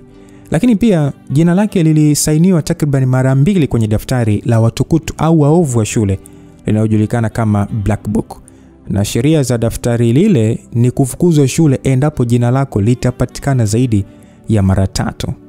Basi siku iliyofuata Ramsey na mama yake Rosemary walifika katika ofisi ya mkuu wa shule. Ramsey, mamake Ramsey pamoja na mamake Ramsey Mkuu wa shule, Sara na mwalimu wa nidhamu ndo walikuwa katika ile ofisi kwa ajili ya kuzungumzia hatima ya kijana Ramsey. Basi vuta ni kuvute zilikuwa kubwa sana kwa kuwa Ramsey alionywa sana tangu hapo awali kwa kosa la kujihusisha kwenye masuala mapenzi. Hivyo mkuu wa shule alidhamiria kumfukuza shule Ramsey hata kama alibakiza siku chache aweze kuhitimu. Mama yake Ramsey alijitahidi sana kuomba msamaha, lakini mambo hayakuwa rahisi kama ilivyokuwa hapo awali. Si mkuu wa shule wala mwalimu wa nidhamu ambaye alimhitaji tena Ramsey. Baada ya mazungumzo zaidi ya saa moja, hatimaye walifika tamati. Kengele ya shule ilisikika katika masikio ya wanafunzi. Kila mwanafunzi alishtuka kusikia mlio ule, kwani muda wa mapumziko ulikuwa hujafika. Hivyo iliashiria kwamba kengele ile ilikuwa ni ya dharura. Wanafunzi walitoka madarasani na kuelekea paredi, ambapo huwa wanakusanyika kwa ajili ya kupeana taarifa zinazojiri kuhusu shule yao. Walipofika walijipanga, kisha wakawa wanawasubiri walimu wao ili wapate kufahamu dhamira ya kengele iliyosikika. Baadhi ya walimu nao waliitikia ule wito wa kengele ya dharura, na baada ya muda mfupi mkuu wa shule pamoja na mwalimu wa nidhamu waliongozana na Ramsey, mama yake Ramsey pamoja na Sara mpaka pale paredi. Hapo sasa wanafunzi wakajua kwamba sekeseke la mapenzi limesharudi upya. Kama sio kusimamishwa shule, basi lazima mtu afukuzwe shule ile siku. Wanafunzi walitulia kwa ajili ya kutaka kusikiliza tamko kutoka kwa mkuu wa shule. Mkuu wa shule aliweza kutoa salamu kwa wanafunzi, kisha akaanza kuzungumza kile kilichomfanya aitishe mkusanyo ule wa dharura. Mwalimu alisema ya kwamba sasa wanafunzi na walimu wangu, nadhani baadhi yenu mnamfahamu huyu mwanafunzi aliyekuwa mbele yenu kutokana na umaarufu wake hapa shuleni. Jina lake kamili anaitwa Ramsey Innocent na sio Cristiano Ronaldo kama mnavyomuita. Kijana huyo amekuwa akisumbua sana shule yetu kwa kesi nyingi za mapenzi wakati ni kinyume cha sheria za shule, na mara nyingi tulimuonya sana, ila bado anaendekeza mapenzi tu. Siku ya jana ofisini, yani kwenye ofisi ya nidhamu, iliweza kupokea mashtaka yanayomhusu kijana na huyu binti aitwaye Sara Michael. Kijana Ramsey amekuwa akimsumbua sana huyu binti kwa kumlazimisha wawe wapenzi. Hivyo basi, kutokana na kosa alilofanya Ramsey, bodi ya shule imeamua kutoa adhabu kwa kijana huyo ili liwe fundisho kwa wengine. Natangaza rasmi kuanzia leo, kijana Ramsey Innocent hatotakiwa kuonekana tena kwenye mazingira ya shule mpaka siku ya kufanya mtihani wa taifa wa kidato cha 6. Ikiwa atasogeza pua yake kwenye maeneo ya shule, basi hatutakuwa na huruma naye tena. Tutamfukuza kabisa shule, hata kama itakuwa imebaki wiki moja. Lakini pia kabla hajaondoka eneo la shule, itabidi achapo fimbo 4 za nguvu mbele ya wanafunzi wote. Na hata siku ya kurudi shule atalambwa tena fimbo 4 zilizonyoka kisawasawa, kisha ataruhusiwa kuingia katika chumba cha mtihani. Basi mkuu wa shule alimaliza kuongea, kisha utekelezaji wa adhabu ukaanza.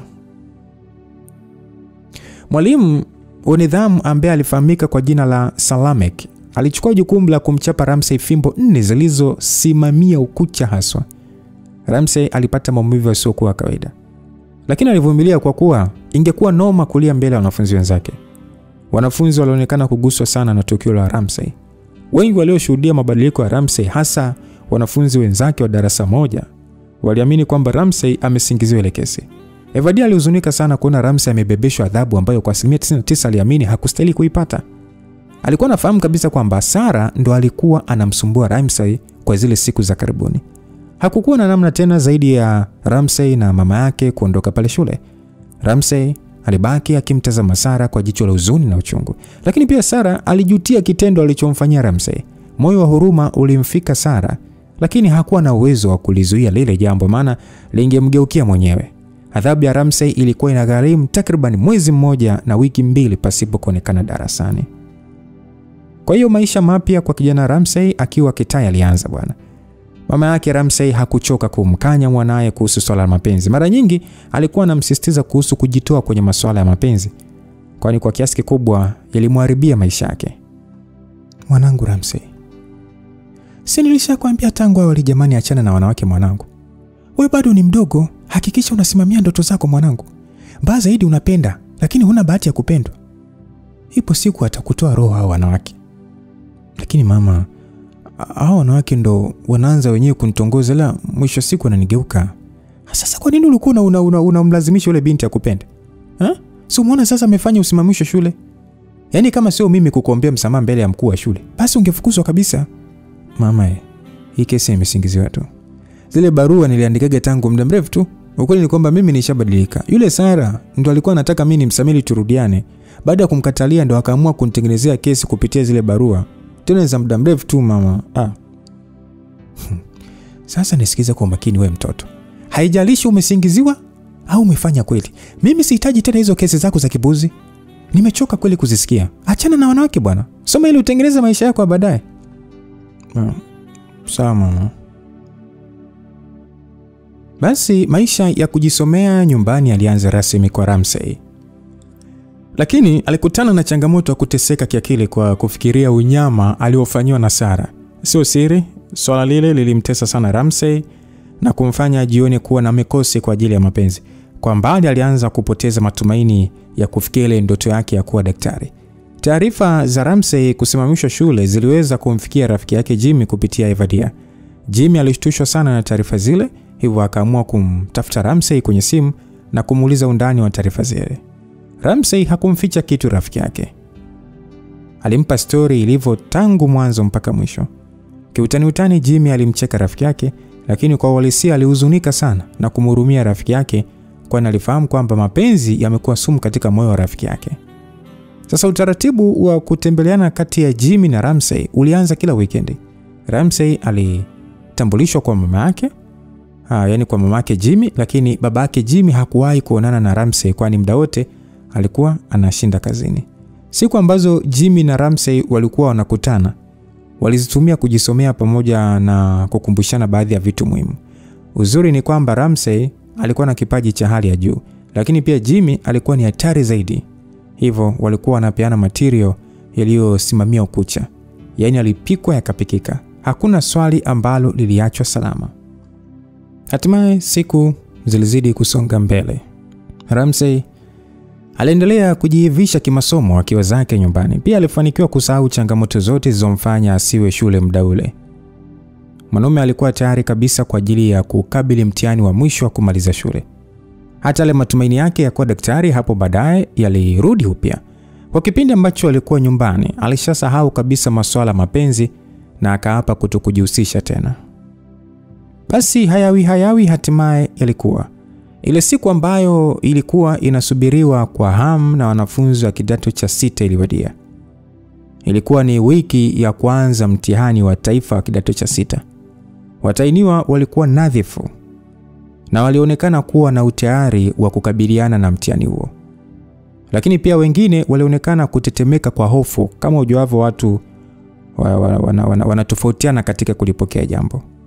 Kama makubaliano ya adhabu yalivyokuwa ndivyo ilivyokuja kutokea. Hasa kabla Ramsey hajaingia kwenye chumba cha mtihani, aliitwa mbele ya wanafunzi wenzake kwa ajili ya kuchapwa fimbo 4 kabla hajaingia kwenye chumba cha mtihani. Ramsey alitii ile adhabu. Alilala chini kisha akakutana na fimbo 4 murwa kabisa kutoka kwa mwalimu wa nidhamu. Nadhani wote mnaelewa ile mood anayoipata mwanafunzi anapochapwa fimbo mbele za watu. Mbaya zaidi unatakiwa uingie kwenye mtihani. Hasa baada ya hapo wanafunzi waliruhusiwa kuingia kwenye vyumba vya mtihani. Ramsey aliitwa kwa mwalimu wa taaluma, yani academic master, kabla hajaingia kwenye chumba cha mtihani. Kama unakumbuka vizuri, mwalimu wa taaluma ndio yule ambaye alikuwa anatoka kimapenzi na mrembo Joyce ambaye alikuwa ni mchumba wa Ramsey. Lakini baadaye Ramsey akapokonywa dem na huyo mwalimu. Basi chap Ramsey akaamua kwenda kusikiliza wito. Mara baada ya kuingia kwa mwalimu wa taaluma, alimkuta mwalimu wa taaluma akiwa na mwanaume ambaye hakuwahi kumuona pale shuleni. Lakini hakumfikiria sana kwa kuwa hakumfuata yeye. Basi mwalimu akasema, "Ramsey, mambo vipi kijana wangu?" Ramsey akajibu, "Safi tu teacher." Mwalimu akasema, "Naona upo smart boy. Vipi, umejiandaa kufaulu mtihani au umekuja ukamilisha tu ratiba?" Ramsey akajibu, "Mola pekee ndo anajibu sahihi kwa hilo swali." Mwalimu alicheka akasema, "Super nyota Ramsey, okay. Nakutakia mema kwenye ukamilisha ratiba bwana. Unaweza kuondoka sasa." Ramsey alijua kabisa yule mwalimu hajawahi kuwa rafiki yake hata siku na moja. Na ndio maana alimpokonya hata mpenzi wake. Hakukuwa na sababu ya msingi ya yeye kuitwa muda ule. Hivyo akaamua kupiga hatua kuelekea nje ya ofisi ile. Sasa kabla Ramsey hajafunga mlango, alisikia sauti ya mwalimu wa taaluma ikisema ya kwamba Mr. Magembe, yule ndio kijana niliyekwambia, anaitwa Ramsey. Hivyo sauti ndio ilivyosikika hivyo. Sauti ilipenya vilivyo katika masikio yake. Sauti ile ilikuwa inamfahamisha kitu yule jamaa ambaye alikuwa na mwalimu wa taaluma. Lakini Ramsey hakuweza kuyasikia yale maneno ya mwisho. Ramsey akaamua kupotezea, kisha akafunga mlango na kutoka nje. Moja kwa moja alielekea kwenye chumba cha mtihani. Alitafuta meza na kiti chake, kisha akaketi kwa ajili ya kumsubiri msimamizi agawe karatasi za maswali na za kujibia maswali. Hatimaye wasimamizi wa mitihani walifika kwa ajili ya kuanzisha zoezi la mitihani. Ramsey hakuamini macho yake baada ya kumuona yule jamaa ambaye alikuwa na mwalimu wa taaluma. Kumbe ndio msimamizi wa ule mtihani bana. Hapo sasa akaanza kuhisi kitu kibaya kinachoweza kutokea upande wake. Wanafunzi walianza rasmi mitihani. Kila mtu alikuwa busy na karatasi yake. Usimamizi ulikuwa mkali sana. Yule msimamizi ambaye alifahamika kwa jina la Mr. Magembe hakupepesa macho kwa kijana Ramsey. Muda wote alikuwa anamtazama Ramsey. Tukio lile lilimfanya Ramsey apate wasiwasi. Mara kwa mara alikuwa anamtazama yule msimamizi kwa kuibia. Sasa msimamizi akasema kwamba wewe kijana hapo, hebu simama mara moja. Ilikuwa ni sauti ya msimamizi Mr. Magembe. Wanafunzi wote waligeuka kwa ajili ya kumwangalia mlengwa wa ile sauti. Huwezi kuamini, yule msimamizi alianza kupiga hatua kuelekea kwa mtumiwa wake. Breki ya kwanza kwa Mr. Magembe ilikuwa ni meza na kiti cha Ramsey Innocent. Wanafunzi wote walistajabu. Tangu lini Ramsey apige chabo? Isitoshe amekaa karibu na watu wanaoshika nafasi za mwisho darasani. Sasa Mr. Magembe akasema kwamba kwa nini unapiga chabo? Ramsey akasema hapana, sijapiga chabo mimi. Akaulizwa, kwa hiyo mimi sio, si ndio? Ramsey akasema hapana teacher, sijamaanisha hivyo. Sasa nisikize kwa makini. Tangu muda mrefu nilikuwa na kuangalia tu jinsi unavyotazamia majibu ya wengine. Nipe mtihani wako. Lakini teacher, mimi sijapiga chabo kwa mtu. Wewe, tunabishana ama? Hapana teacher, tubishani. Nipe mtihani wako. Nipe mtihani wako kabla sijachukua maamuzi makubwa zaidi.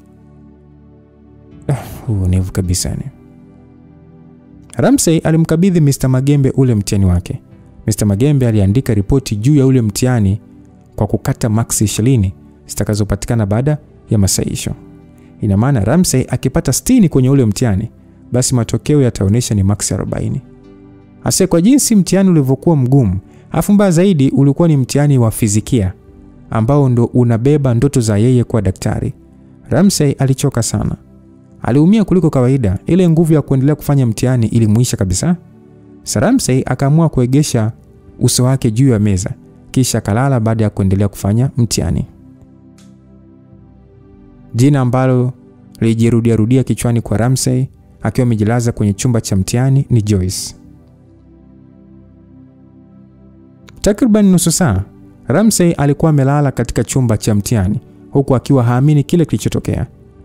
Kuna muda alihisi labda ilikuwa ni ndoto, hivyo akiamka atakuta mambo hayapo kama vile alivyojionea. Aliwaza sana kuhusu tukio lililotokea muda mfupi kwenye ofisi ya mwalimu wa taaluma. Akili yake ilimjuza kwamba ule mpango wa kuharibiwa elimu yake ulipangwa na mwalimu wa taaluma. Lakini sasa aliwaza ni kwa nini teacher aliamua kufanya vile. Akasema hivi, ni kwa nini kila siku ni mimi? Kipi nilichokosea? Yaani kipi ambacho nimemkosea teacher? Kama sababu ni Joyce, mbona alifanikiwa kunipokonya na nikawaacha huru kwenye penzi lao? Msikilizaji, badala ya kuwaza majibu ya maswali ya mtihani, yeye alianza kuwaza majibu ya maswali ya mapenzi. Huyo ndio Ramsey bwana. Baada ya kukosa majibu ya maswali ya mapenzi, mtaalamu aliamua kuwaza majibu ya maswali ya mtihani. Hakuona sababu ya kususia mtihani ule, maana yale yalikuwa ni maisha yake mwenyewe. Alipiga moyo konde huku akiamini kwamba hakuna binadamu mwenye uwezo wa kuziba riziki ya mtu. Basi chap Ramsey aliendelea kujibu maswali kwa spidi kali ili kufidia muda aliopoteza. Lakini sasa swala lile ilikuwa ni kama kukumbuka shuka alfajiri. Japo alijitahidi kukimbiza muda, lakini hakufanikiwa kumaliza maswali kwani muda uliopangwa ulikwisha. Hivyo karatasi zilikusanywa. Watahiniwa walianza kuondoka ndani ya chumba cha mtihani huku wengine wakionekana kutabasamu na wengine kununa. Ramsey alibaki ameganda pale pale kwenye meza kwani hata ile nguvu ya kuinuka alikosa. Zile ndoto na matumaini yake ya kuwa daktari aliona kabisa kwamba amepotea. Basi Abdi alimwambia kwamba oya mzee baba, acha kuwaza mwanangu, twende nje tukajiandae na pepa lijalo. Mwanangu Abdi, unaomba niache kwanza.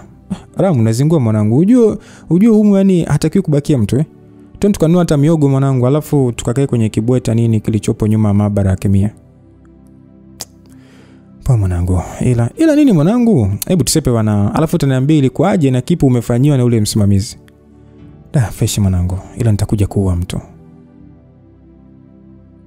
Ramsey pamoja na Abdi walitoka kwenye chumba cha mtihani kisha wakaenda kantini kununua miogo kama chakula pendwa kwa wanafunzi wengi.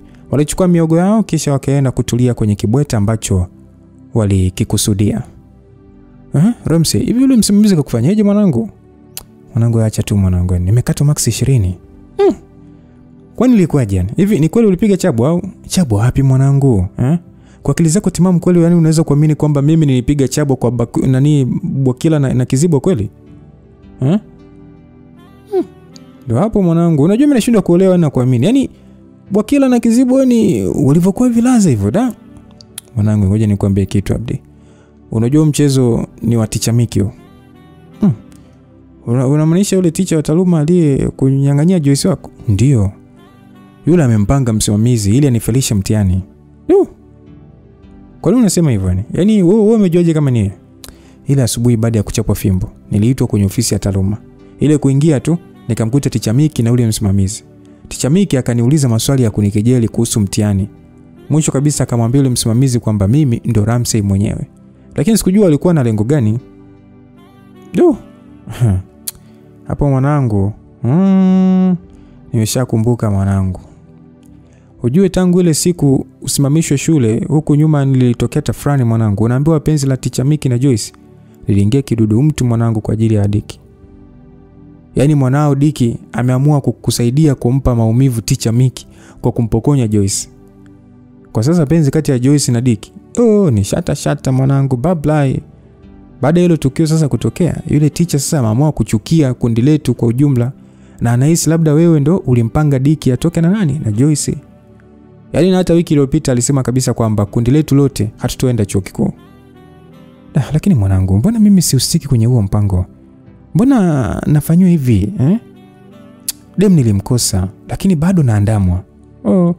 Ndio hivyo mdau. Kwa sasa hapa yani unatakiwa tu kuwa makini maana wewe ndio utapotezwa kwa urahisi kwa kuwa Diki ni mtoto wa mkuu wa shule. Hivyo hakuna kumchezea michezo. Ila Diki naye amezingua bwana. Hivi si ndo alikuwa analetea salamu kutoka kwa Joyce? Joyce na amekuwa daladala siku hizi. Ndio hivyo mwanangu, sawa aliyopita. Hebu jikumbushe kidogo kuhusu pepa mwanangu ambalo linafuatia. Bado dakika 20 tu tuingie kwenye chumba cha mtihani. Poa mwanangu, hivi ni mtihani gani unafuata? Mwanangu kweli umevurugwa.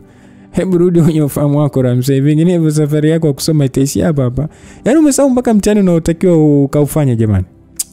Pole sana mjizi wangu.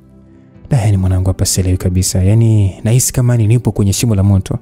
Max 20 kwenye fizikia sio za kitoto mwanangu. Hebu cheki pepa lenyewe lilivyosimamia ukuchani.